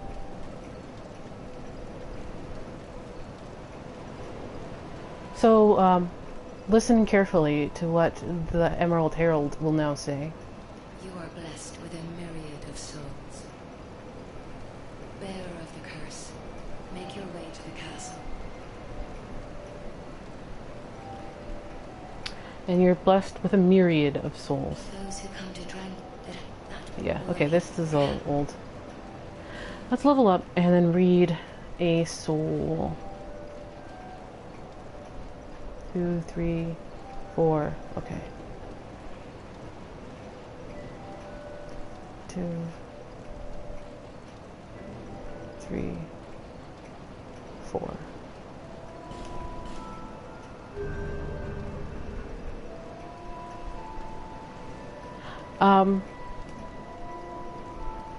The best iteration is the PS3 version, which should be like $20 or less. It comes with Ico, which is the first game in that series. Although it's not an action game, it's a puzzle game. And it tells a very, very great story. Shadow of the Colossus and Ico both inspired Miyazaki to drop what he was doing and pursue a video game career. The crystal lizards in Demon Souls and upwards are a reference to the shining lizards in Shadow of the Colossus. In Shadow of the Colossus, when you kill the shining lizard and eat their tail, you can increase your health and stamina. I haven't played The Last Guardian yet. I've just been busy. When it came out, I was like working nonstop. But from what I saw of it, it's great. Although people didn't know what Ueda Fumeto was doing with the AI of Trico. Trico is intentionally his own character. Especially after the flack he took for Yorda. Because Yorda was she wasn't really programmed very well. But Aggro and Trico are programmed excellently. But Shadow of the Colossus is my once-a-year game. The PS3 edition has both games, although the version Bluepoint used is a PAL edition that they had to decompile with a very specific Japanese Linux kernel. There's a story about that on Polygon. And since it uses PAL, its physics is a little wonkier than the original PS2 version, but people got used to it. There's also, considering it was only in Europe, Ico has a secret 2-player version where someone can take control of Yorda, and there's some other stuff. Yeah, Trico is... Like, I remember people, like, didn't get it. They're like, why does Trico do his own thing and not listen to me? Because he's an AI. And he doesn't care about your crap sometimes. But, if you want a Dark Souls-esque kind of story, well, not really, but if you want to see where Dark Souls gets some of its inspiration from, besides, like, Kingsfield and FromSoft's own titles, play Shadow of the Colossus. Because the story is about being manipulated by a figure that gains your trust and a Faustian deal. It is excellent. Do you have chunks yet? She has large Titanites. She gets unlimited chunks after Nashandra in this edition. But she gets chunks after some point. Oh, the one thing I wanted to mention about Chloanne. Chloanne might have come out of the Undead Crypt. Because both of her spells are Undead Crypt spells. And she hangs out with skeletons. So I wonder if she was always kind of lying about, quote, wandering into Drangleic. Maybe she was a Lydia witch and she doesn't remember. Who knows? That's about all I wanted to say about Chloanne. And yeah, like each boss, considering at its very heart, it's a Shadow of the Colossus is an action adventure game, like, and it's essentially a boss rush game. It's very silent. It's very desolate. It's very minimal. You can ride across the continent for hours and like just not, and fly with the hawks, or like catch a ride on a fish or something, not do anything. Go kill all the shining lizards, of which there are like 70 something odd. And then you can go kill a lot of colossi, and each one has its own gimmick and its own challenges, and they're all really great. But it's a Faustian deal that you're making, and you are so wrecked by the end. Alright, so now that we're done, we have to go to Drangleic. The only way to skip doing the first half of the game is getting 1,000,000 soul memory or something. Yeah, she's so... That's the trigger. Killing Garl Vidland.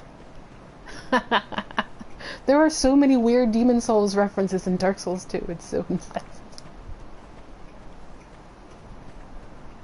You know, I tried co-oping Fume Night once for some people, like randomly. And one guy who like summoned me in, he put on Veldstad's armor. He had not messed with the idols. Actually, I should skip this entire area. If you don't know, menus, okay. Use your menus.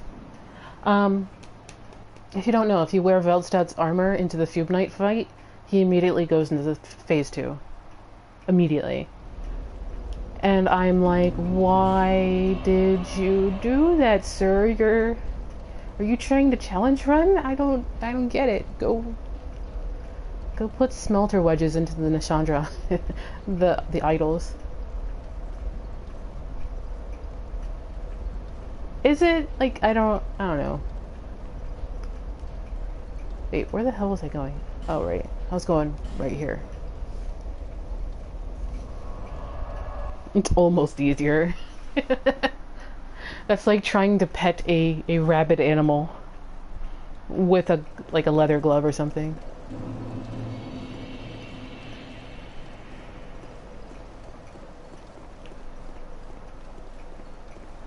A rabid animal. So, we didn't go this way before, but we are now. This is the way to grandmother's house. It is like next door to the shaded woods.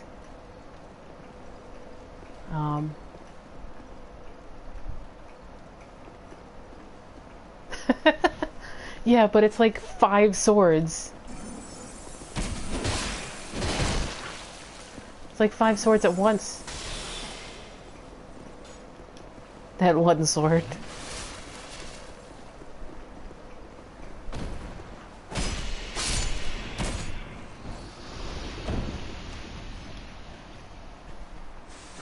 So, alright, I wanted to talk about these Falconers. These Falconers are only around with things of interest for Drangleic. They have a camp outside of Brightstone. They have their camp here, and in New Game Plus, they are in things betwixt. Do I have anything for them? I really gotta go. So these guys are from Vol'gin, which, if we remember, Vol'gin is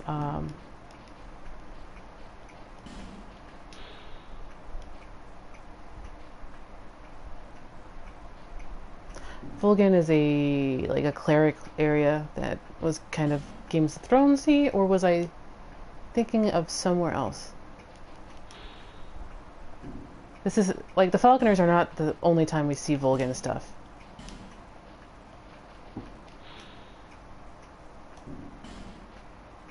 Anyway, so they're only here for that.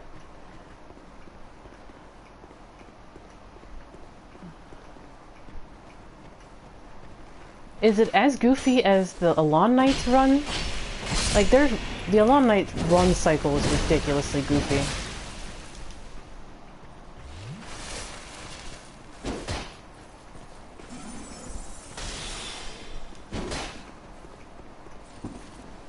Yeah, like, it's pretty goofy, their run cycles. Yeah, Season 7's almost here. For what I can do, I'm planning Dark Souls 3 after I finish Dark Souls 2. I want to do something for Demon Souls, but I'm not sure how to do it. It really depends on if I can get a Elgato for my PS3, or if my computer can even run the PS3 through an Elgato. That's the other issue. Demon Souls has some very interesting stories, much like Dark Souls 2. Because in the end, Dark Souls 2 and Demon Souls are very much about the people who call those areas home. Oh, right, I can't. Alright.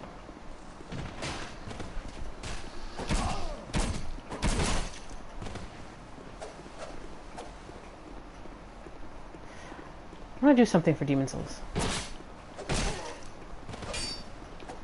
Maybe I'll play through it and, like, record a commentary? I don't know.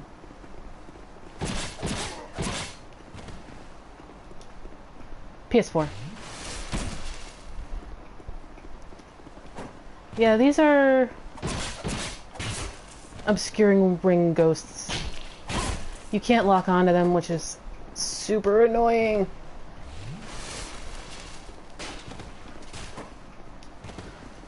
You can actually do what they're doing in DS3, but it takes a bit of gimmick stuff.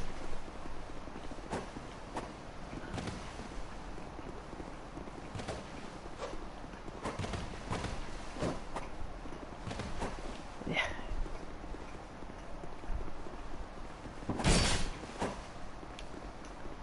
Just don't want to have to deal with this guy.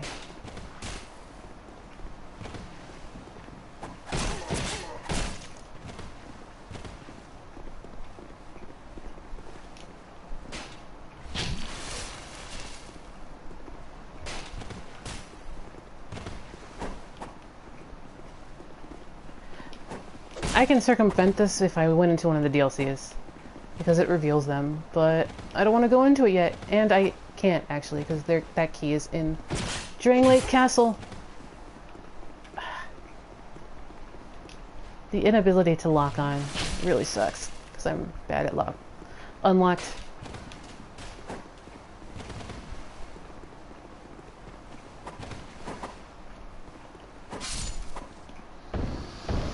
Yeah, also, I'm really bad at Unlocked, so if you ever wanted to know why I don't play Unlocked, that's really kind of why. So this is Dragonslayer's Crescent Axe and the Golden Falcon Shield. Dragonslayer's Axe becomes Kraten's weapon in Dark Souls 3. Yeah. The beloved black axe of the gallant shieldless Lothian, formerly of Ferosa. Why do I keep thinking that shieldless Lothian is the progenitor of Lothric? No warrior matched the ferocity of unbeatable Lothian, but he abruptly retired from the battlefield and was never heard from again. Some say that he grew tired of the frailty of human foes and set off to slay the legendary dragon. It might be him, but this becomes Kraten's weapon.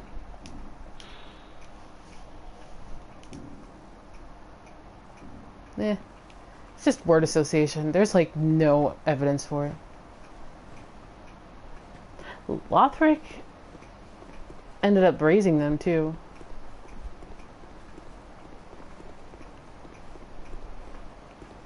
Yeah, my main weapon is my spells, and I can't, like, free aim like you can in Dark Souls 3.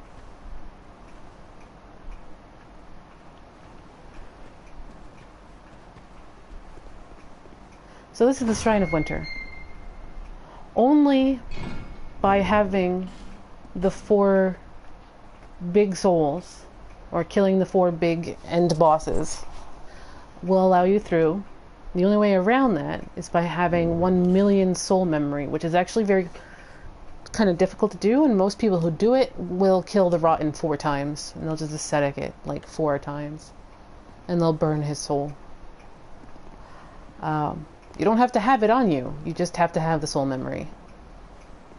About the Shrine of Winter, at a distance this kind of looks like grapevines, but it's not.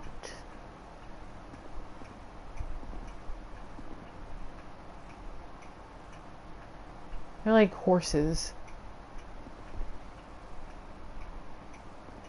Although most of this could just be rando textures that FromSoft found. Like a lot of their sound library is like Creative Commons or something that they got from a while ago. This is the entrance to Frozen Aleum Lois.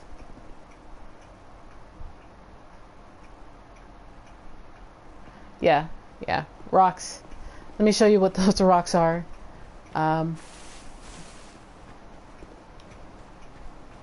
It's rocks. All because, unlike in Demon Souls, where you could probably get over these things, you can't here. So you have to get like 1,000,000 soul memory or go through the game as per normal. And what does this all say? Forbidden is the path to the ancient king's domain. With water dry and path amiss, woeful temptation is dismissed. Trespassers will face adversity befitting a monarch. Aleum Lois, land of the Ivory King, lies cold as death, nary a hint of warmth remaining.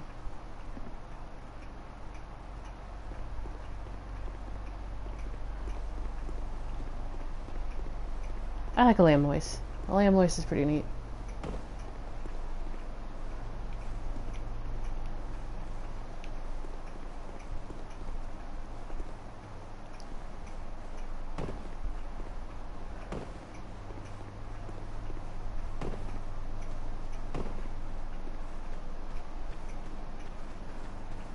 Yeah, like, Kill Illuminati. That's actually how people do the, no bonfire, no death run.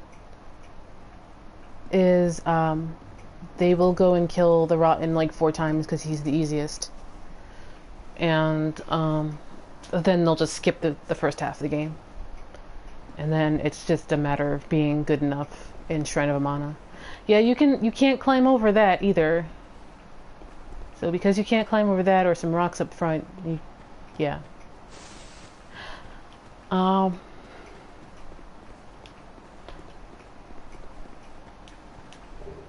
Here's a divine blessing. These are all enemies that I'm just going to skip because screw that.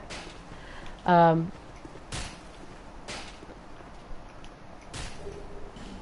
yeah, the tapestries for all of the entrances for DLCs have a sestina for their games.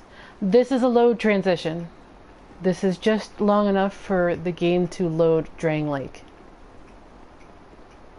It's called dynamic loading.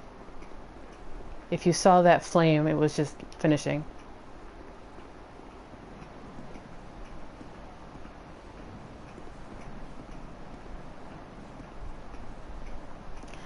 This is one of my favorite, like, aesthetic designs. It reminds me much of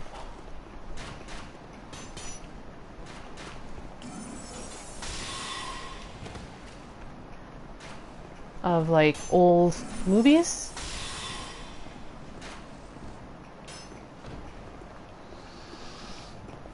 But I don't think I'm gonna have enough heals to get through.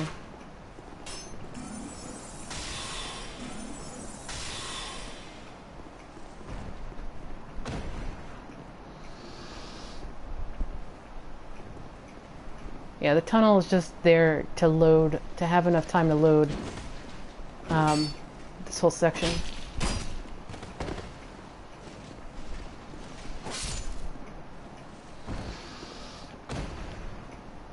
Actually, Batman Arkham Knight does that very well.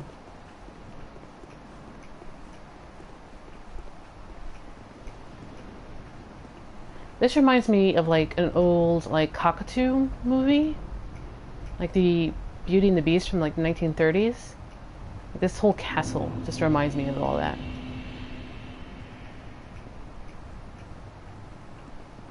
In the rain, isolated.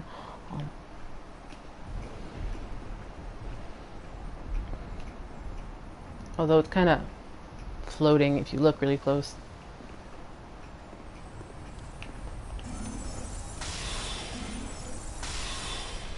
No! I hate the crystal lizards. And we have a friend.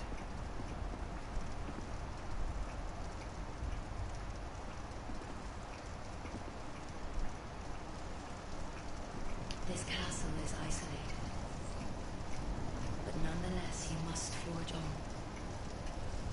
to bring an end to your journey and mine.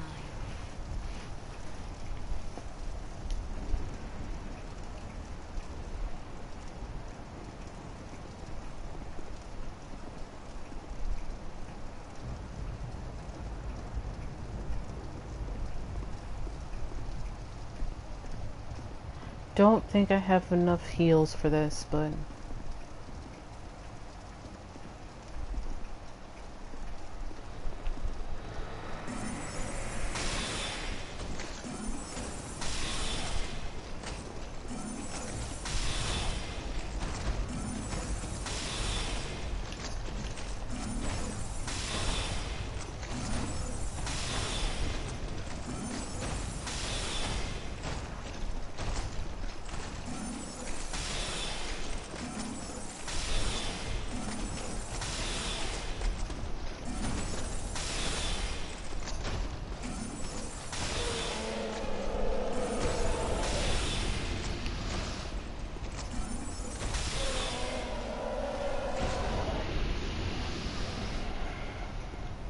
in New Game Plus, they are not the hardest thing in this whole thing.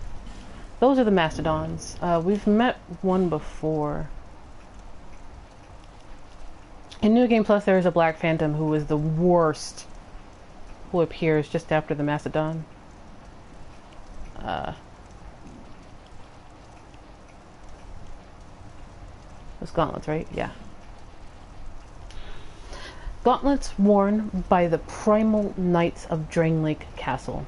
Their weight would normally crush a man, but the primal knights wear them as if they were silk. So fearsome is their brute strength.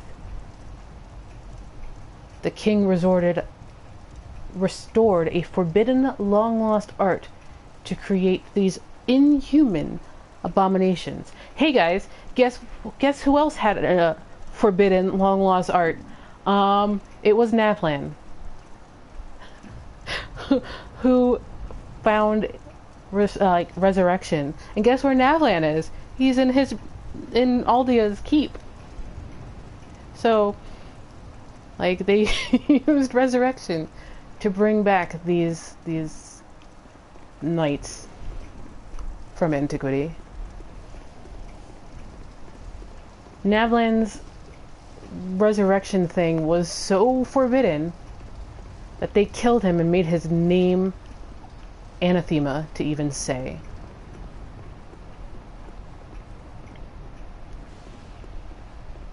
Gives me conniptions. Actually, okay, wait, do I have arrows? No. Arrows. So, like, Aldia found Navlan. Ah, this sucks.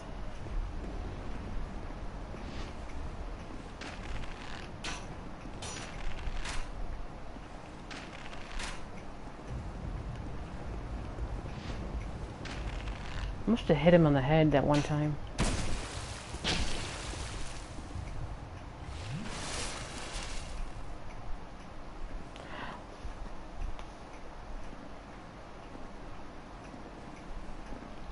Probably. Like, Navlan, the thing is, the biggest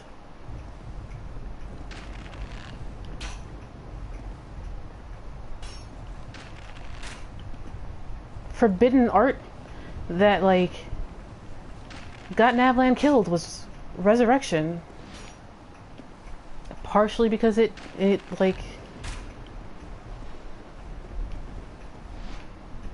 messed with the cycle of life and death and stuff, so I'm trying to hit him on the head. That's like 200 damage. There. So if you can see from there, the soul of that dude went into the golem right there. It powered up the golem, and now he's turning a thing.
You have to get him really close, though, to the giant. Fine. Fine. Run away!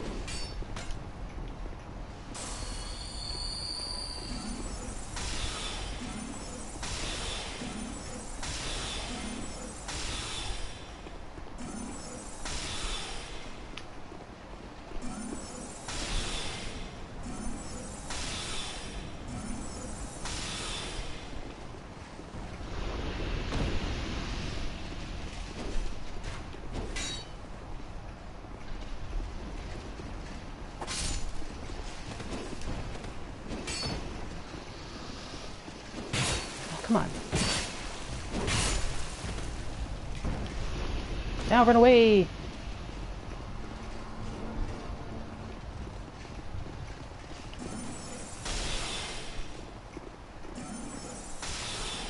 So, at least in Sky, these guys will just keep respawning, just in case you mess up the puzzle. Or you don't get it.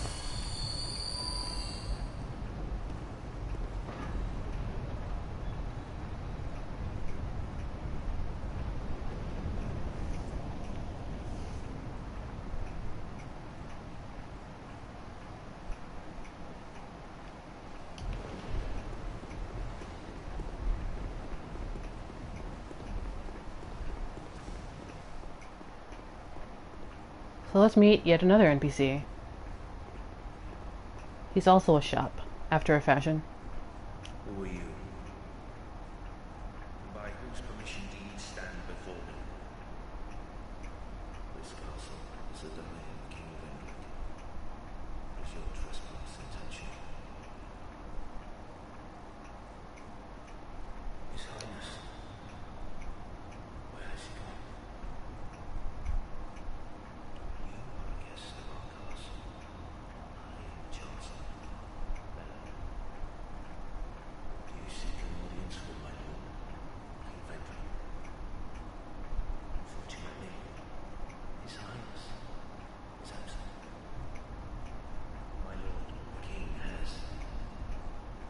The Queen has taken him. My lord made magnificent findings on souls, an accomplishment that reaches. He vanquished the 4 great ones and built this kingdom upon their souls. Our king has watched over this land since ages long, long ago. King Vendrick, we must fight back, or the giants will take Drangleic. So these are all different time periods that Welliger is speaking from. He doesn't really come... King had a dear queen, a woman of Yeah, it's very Castlevania looking. Long ago, the Queen came to us, alone, from a faraway land. She warned our lord of the looming threat across the seas, of the giants. The king crossed the ocean, and defeated the giants, with the Queen at his side. So Welliger tells you the sanitized version of events. The Queen came from across the ocean by herself. It's also kind of strange that like Vendrick just married her out of hand, because that's not how royalty marriages worked. But I guess Vendrick can do whatever he wants. And she warned him of the giants, and they went and kicked their butts. But that's not how it's not how it seems. The king commandeered their power, and created the golems. With the golems, the king created this castle to celebrate victory and to show his love and his gratitude to his queen. It's very Taj Mahal here. The king built this castle kind of like a Taj Mahal gift. He took their ability and started creating false life all over the place. Probably with Aldia whispering in his ear.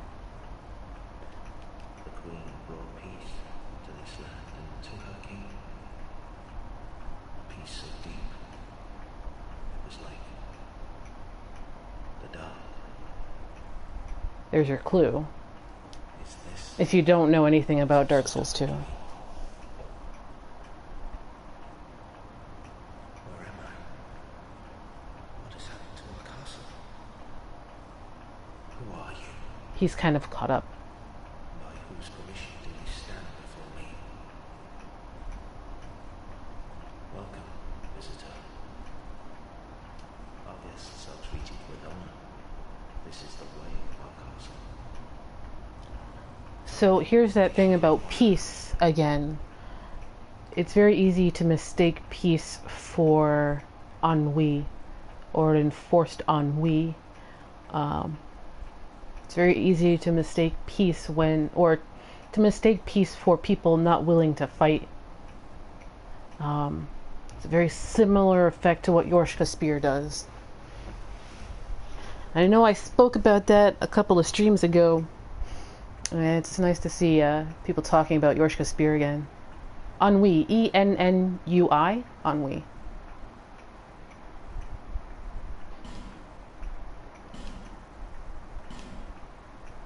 So, right now he's got the Flamberge and the Lucerne. And the Lucerne is famous for being a good weapon in Dark Souls 1. I'm not sure how good it is in either Dark Souls 2 or 3. Haven't really used it. He also has the Bracing Knuckle-Wing +1. He's got an amazing assortment of arrows, which is really why I come to get to Wellazure all the time. I buy arrows from him. Magic, lightning, very good arrows. He also carries old Radiant Life Gems, which are better versions of Radiant Life Gems.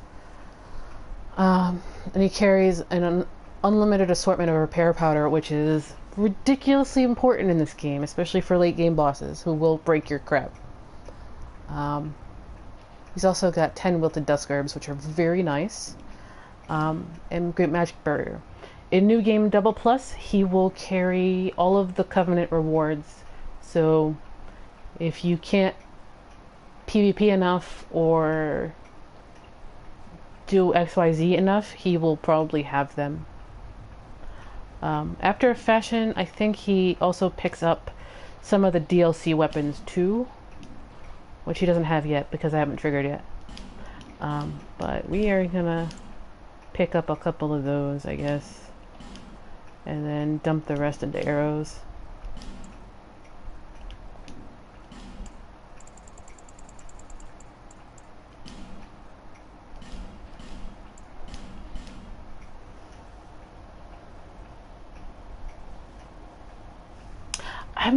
I don't think either of those, like Toby. I don't think it's probably unfair to the characters to try and force them into a familiar relationship like that without having the evidence. Like, it's been so long that I think it's really hard to, or unfair to the characters to try and like force them into links like that. I don't think it matters. That's my hot take. I don't think Yorshka's family or true family or Priscilla's matters. What does matter is that Priscilla's power of life hunt was so scary to the gods that they tossed her. Yeah, like she at least adopted Gwendolyn as her brother. Like, whether or not she's blood relative to Gwendolyn doesn't matter. It's that she adopted him. And there's a lot of adopting things as your own in Dark Souls 3. Yorshka adopting Gwendolyn, adopting Yorshka as his daughter, as his like sister. Henri adopting Astora, Ludlith adopting Corland, etc., etc.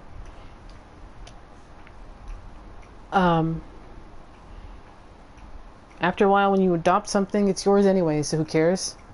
But the real interesting thing about Priscilla is her life hunt ability. And what life hunt essentially does mechanically is it bleeds. It establishes bleed on a victim. And bleed is an effectively human thing, which in Dark Souls 3 is linked to luck and scales with luck and hollowing and stuff like that. The hard part about Yorshka is that she's so innocent that her recounting of things is unreliable, not because of malice, but because of her innocence and that she doesn't really know very much of anything. Also, Great Magic Barrier. Superior miracle to Magic Barrier. Increases resistance to magic, lightning, fire, and dark. The Knights of Mira are expected to fight honorably with reliance only upon swordsmanship. They only resort to magic the only time they truly need it, to face the magic of an enemy.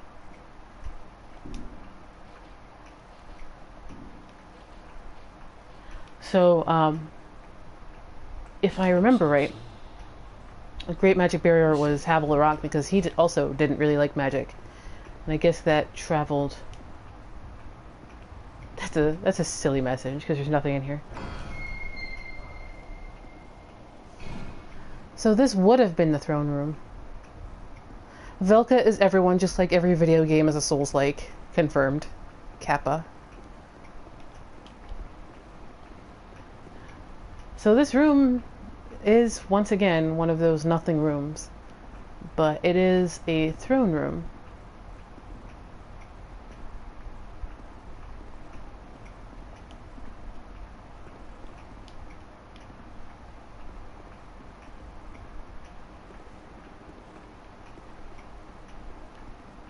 Yeah, I bet.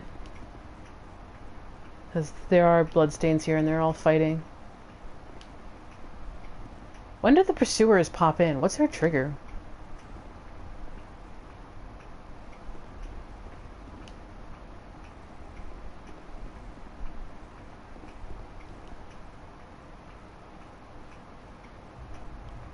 Yeah. My crack theory is Patches is the pursuer. Huh. I do wonder what the trigger is for the pursuers in here.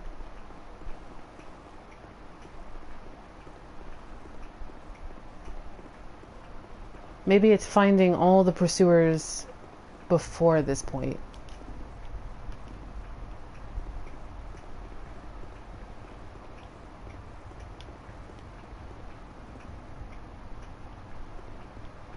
I haven't gone back to the Smelter Demon room to fight the pursuer in there, so maybe I'll do that soon.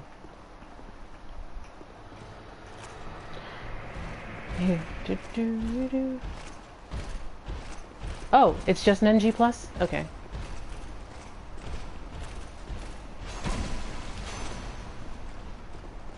Oh, is that right?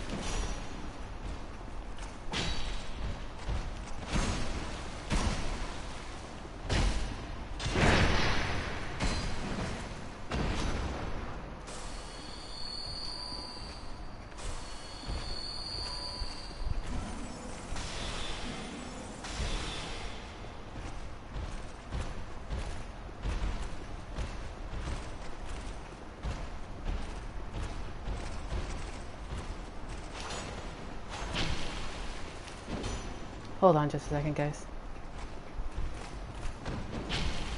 Alright, fine. Nope.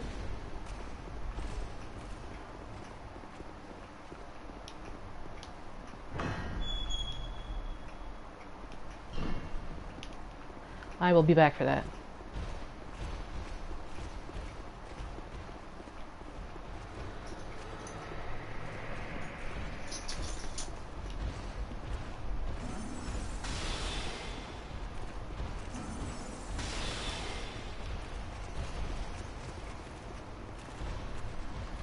Oh, you're an actual person. I know who you are. You're an actual person. I thought you were a bot, to be honest.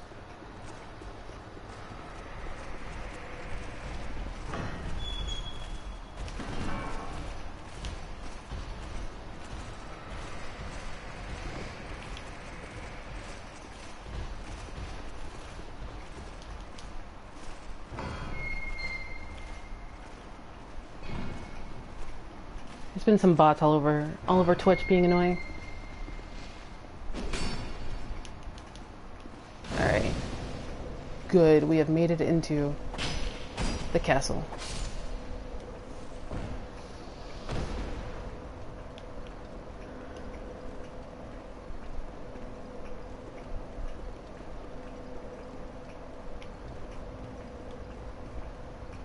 Yeah, we just made it into Drangleic Castle. So, we're just talking lore about that stuff. Because I'm a big lore nerd. Alright, let us refresh everything. Because this room is fun.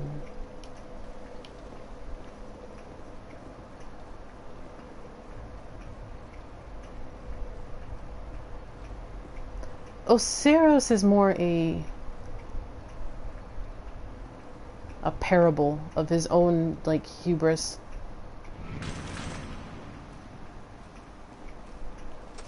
Like, his own narcissism. Ah, damn.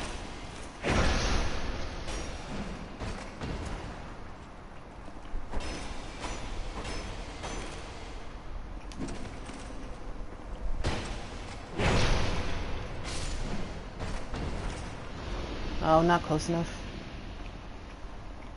There.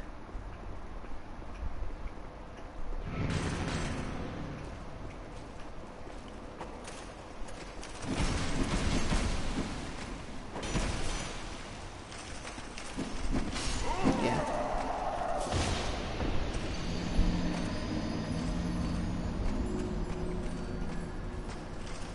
Yeah, linking the fire. Like, Oseros thought that because he's a king entitled him to being better than everybody else. And, like, kingliness isn't like, it doesn't bestow some magical power.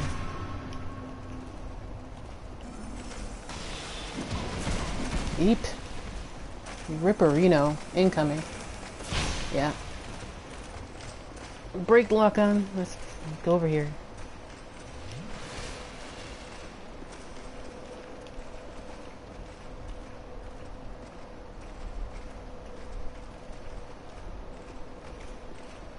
Yeah, it's like Oseros thought just because he's king entitled him to being better than everybody else, and that's not how kings work in the series.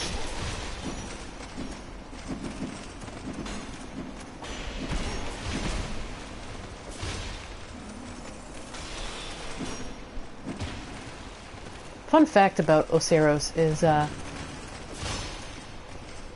he's voiced by Vendrick, who is also Jura. Fun fact, not a lore thing, but it's funny how they typecasted him.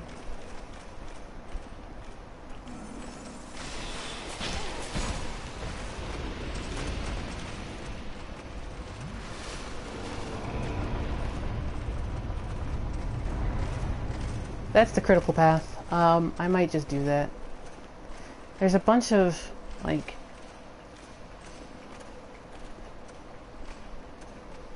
there's a bunch of treasures around here, but I'm not sure how important it is at the moment.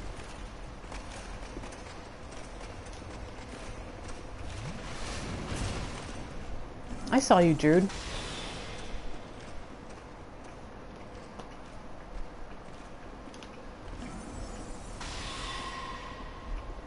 See, I'm not streaming through a computer. Can't do that. Blame Sony. Casual Titanite slab, yeah, seriously. I don't even need Titanite slabs. I need chunks.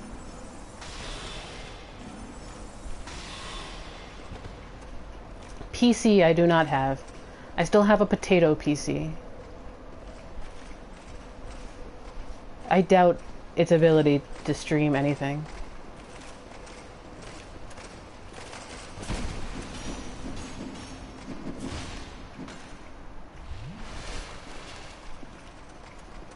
You know what's funny? Is I was on one of the YouTube beauty channels the other day, and someone typed thick as THIQUE.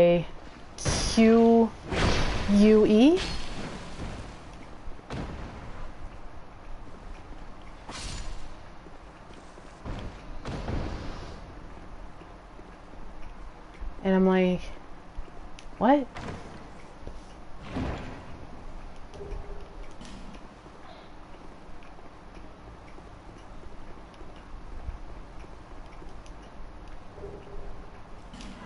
So, we found one of the keys for the DLCs. Probably the easiest way to, the easiest key to get outside of maybe Boom Tower's key, if you care about messing with fire salamanders. And I'm like, where did it go? So we can enter Aleum Lois at any time now. But let's read what the key says. Opens the door to a new path from the Shrine of Winter found on the road of the Great Castle.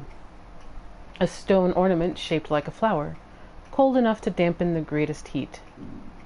So it's like a stone flower, probably wrapped in what would become frostbite in DS3.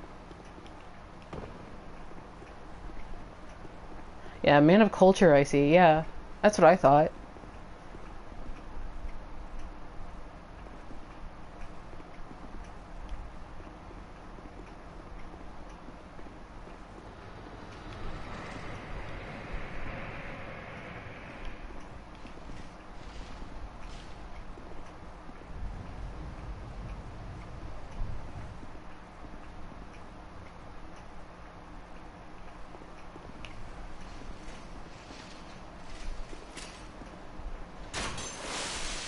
Dang it!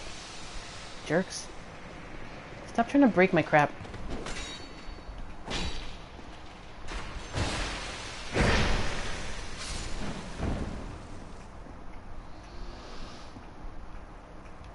So, coming through here the first time, you kind of don't know who's going to pop and who isn't, which makes this a bit tense.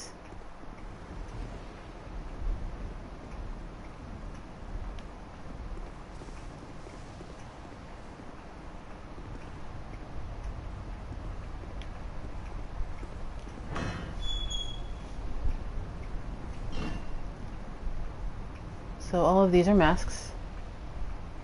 They're all like kind of crying and rotted and stuff.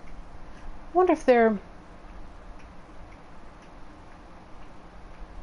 symbolic, the 4 great ones. It's a trap, by the way, that thing. I'm gonna go to the bonfire first, though.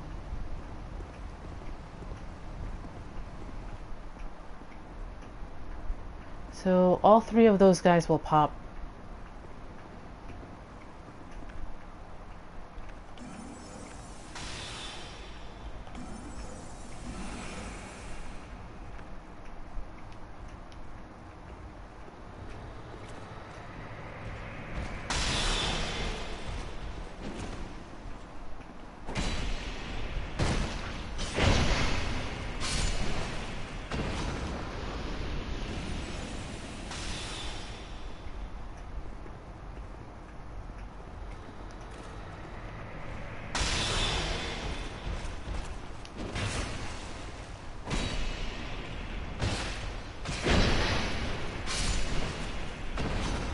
Probably pretty obvious a trap.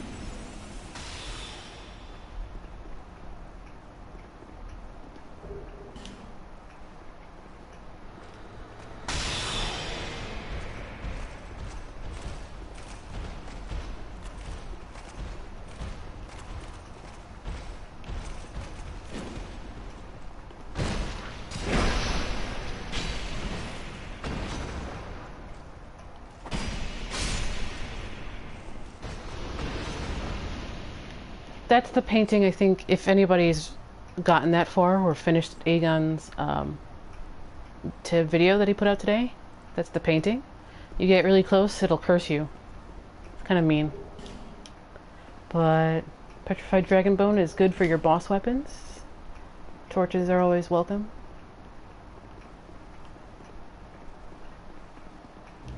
Let me see here.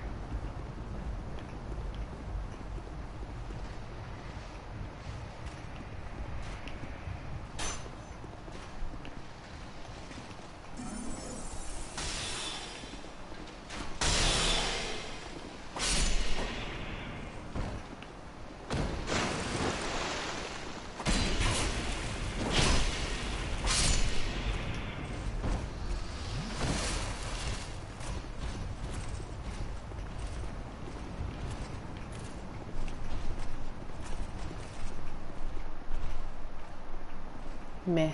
Past the ladder.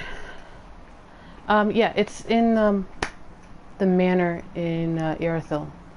Doesn't curse you though.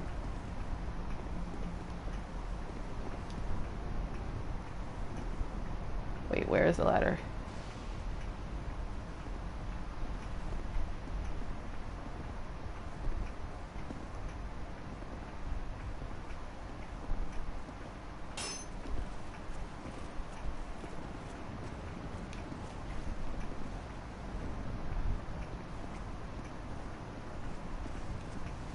Ah, there it is.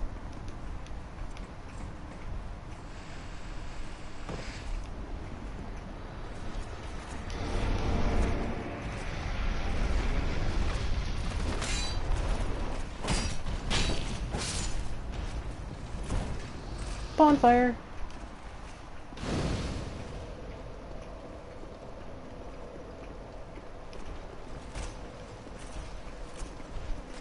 And then down here. I actually kind of wish we got into some of the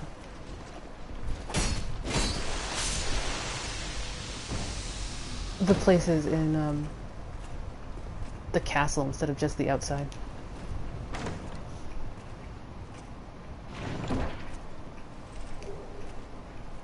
Hunter's black bow and some iron arrows.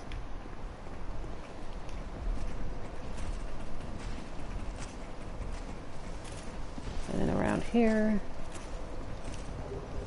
is a soul item.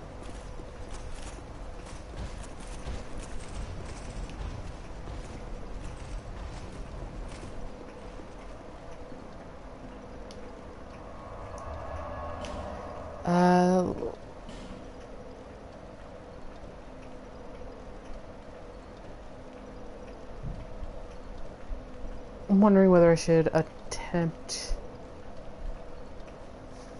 Dragonriders.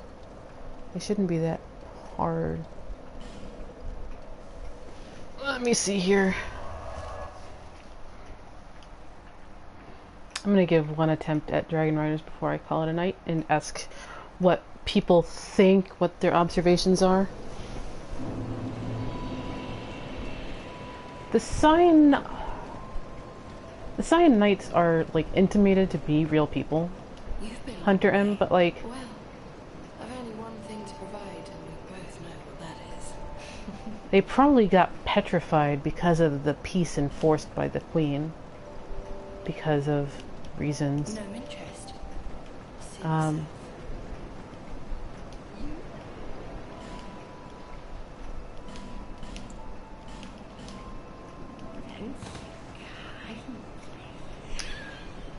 But like, the Cyan Knights are probably insane anyway because of the armor they are wearing. The armor they are wearing has a habit of making people nuts because it's haunted?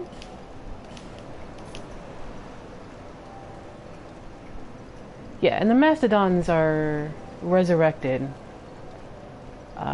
due to some of the stuff that they found out from Navlan.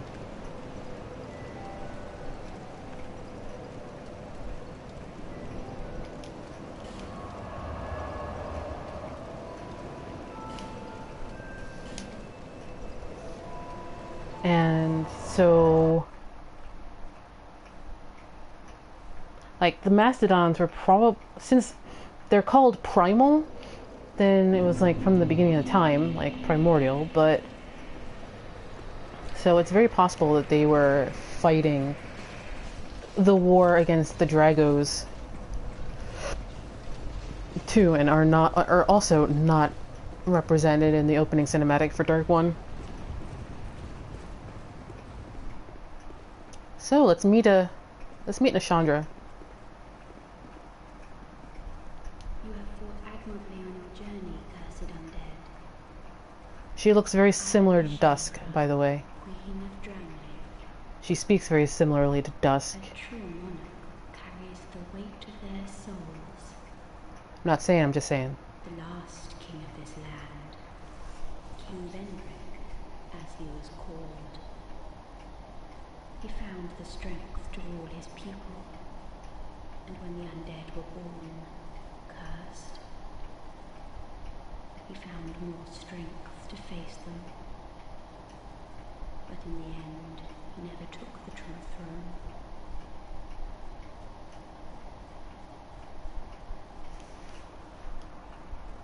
Visit Vendrick.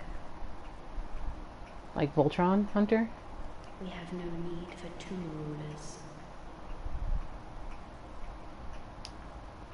So she acknowledges us as a ruler. Asks us to visit Vendrick. This is the only time you see her normally. She looks very, very, very similar to Dusk. And I'm pretty sure that's intentional. But there you go. Isn't that the mastodon's job to form the trunk? I mean, elephants? For reals? If you try and shoot her with an arrow, she'll laugh at you and disappear.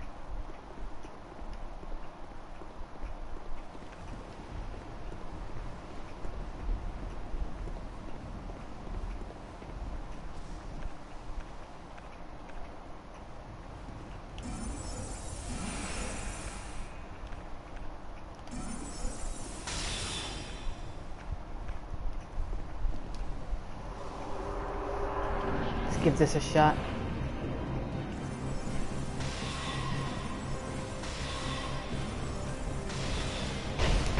Oof. Was not.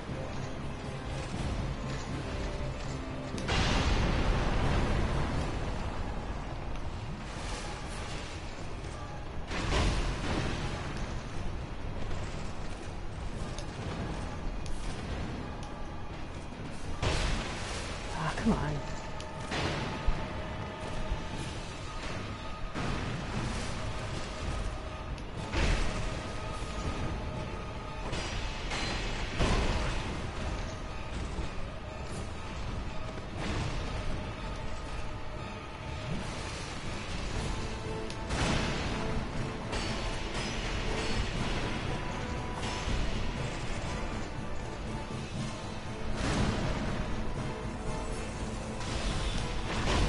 Dang it. Yeah, I was gonna be late on one of them.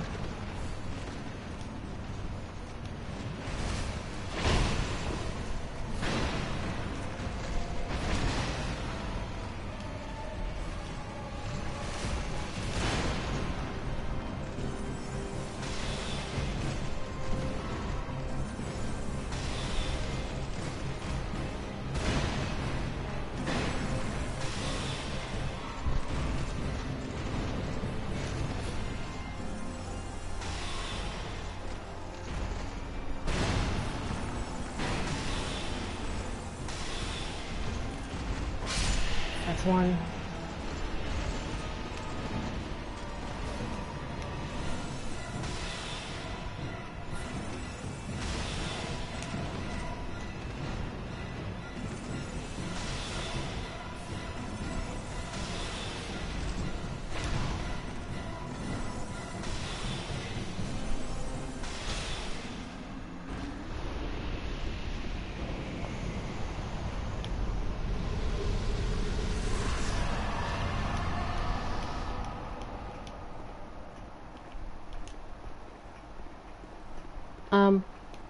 Yeah, it's...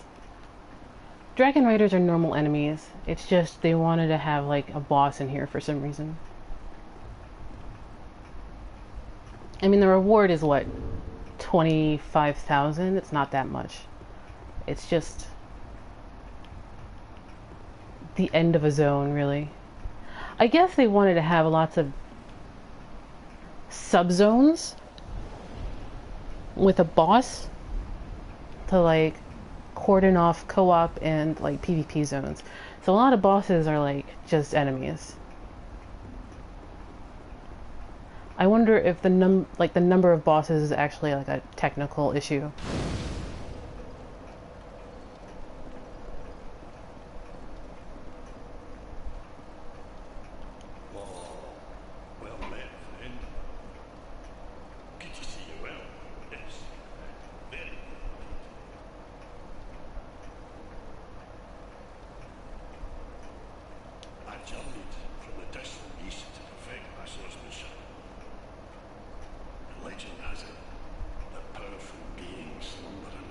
You can fight the gargoyles in Drangleic Castle, at least in Scholar. I don't know if they're in Vanilla.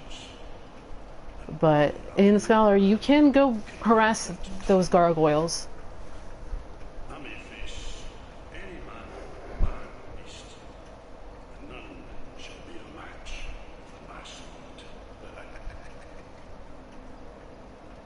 Yeah, I mean, it's fine. It's just odd. I know it's a complaint some people have lodged at DS2 for A, having too many bosses, B, too many bosses being guys in armor, and C, most of the bosses being enemies you find later.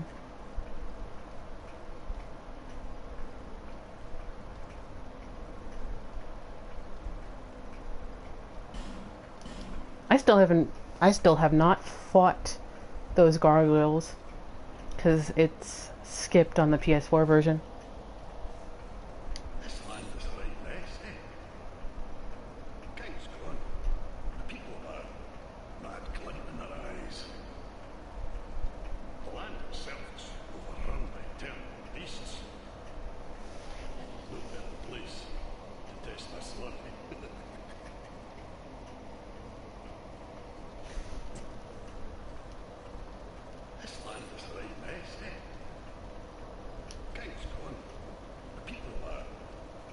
I wonder if... Because Aldia says that Vendrick is almost a monarch. And I wonder if that means he never linked the fire. But he left his throne. He left his post. Which caused the kingdom to devolve into chaos. And I wonder if leaving that throne caused the devolving into chaos, or if they were devolving anyway, whether he stayed or didn't in the throne.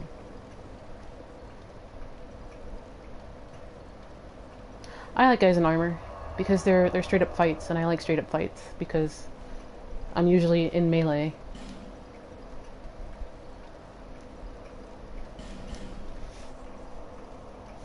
Alright, we're coming up on 3 hours.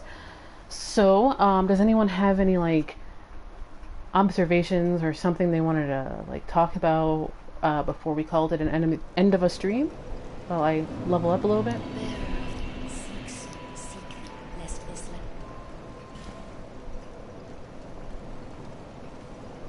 One, two, two.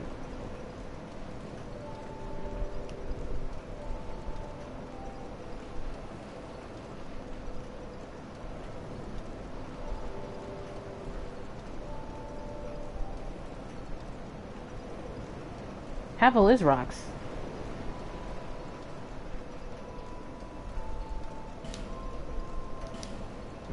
Dragons are rocks. PS4s are rocks. We're all rocks. But yeah, Aldia dropped some pretty interesting lore bombs really early when we hit the 4th primal. I was hoping that you would come. I've stocked some new things. Nashandra dropped some interesting implications. The nature of the dark being an erasure of I'm surprising even myself, to be honest. Fighting spirits. That's a striking thing. And now that I've bought enough from him, he now has boss armors. So here's the thing I wanted to talk about when we beat him, but couldn't. This is Smelter Demon's armor. The old Iron King was possessed of a great bounty of ore, but was incinerated by a creature that rose from the infernal depths of the earth. I like to think that Smelter Demon gave his dad a hug, and it incinerated the old Iron King.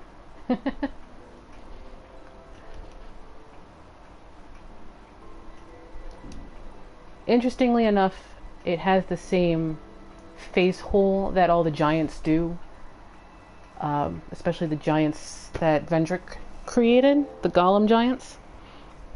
And since we already know that the Smelter Demon was a automaton, made to look like a demon, and that the old Iron King ended up turning into something that looks just like Smelter Demon, because, you know, that's what he thought was cool. It was sort of edgelordy, except it was fire. There you go. Yeah. Smelter Demon is a fake thing, like the doll. Except, because it's not really a demon, it's just an automaton. Made to look like a demon because I guess the old Iron King thought it looked cool. And fire. This is the Lost Sinner's stuff. A tightly cinched belt presses against the waist. By now, no one knows who this was used to punish, or for what reason.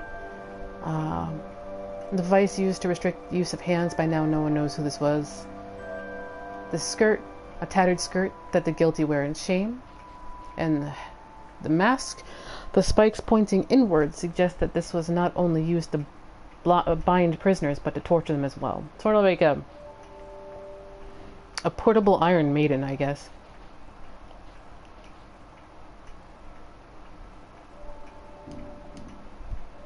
Always open for business.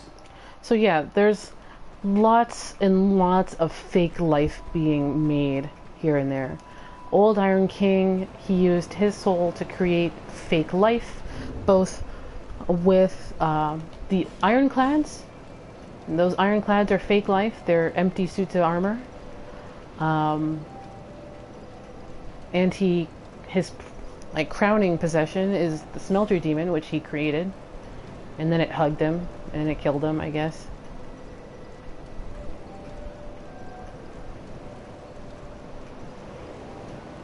Yeah, exactly, Hunter. There's a lot of imitations going on in Dark Souls 2, to the point where I do not think it was, I think it was intentional that it was sort of also a meta commentary on the nature of Dark Souls 2. Like, it, in and of itself. Like a larger narrative about the events of Dark Souls 2 being an imitation of something else. Like, it happened, but it's sort of in imitation of something else. But then, like, Dark Souls 2 also says that imitations are just as good half the time anyway. Especially when things are very dire. And apparently, things are very dire in Dark Souls 2, so the imitation works anyway. Lots of... Please stop. Please stop. So, anything else anybody wanted to talk about? Considering we finally got into the actual story of Dark Souls 2?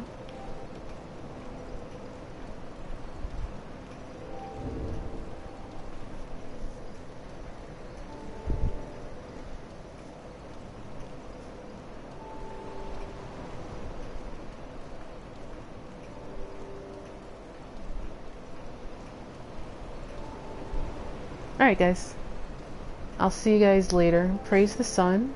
Thank you for joining me, and I'll see you next time. See ya, everyone. Same. Yeah, like, I type these, I throw these onto YouTube, although there's a bit of a lag time because I have to like rewatch everything and timestamp it. So if you think of something, you can use YouTube comments. So, I'll see you guys later. Have a good one.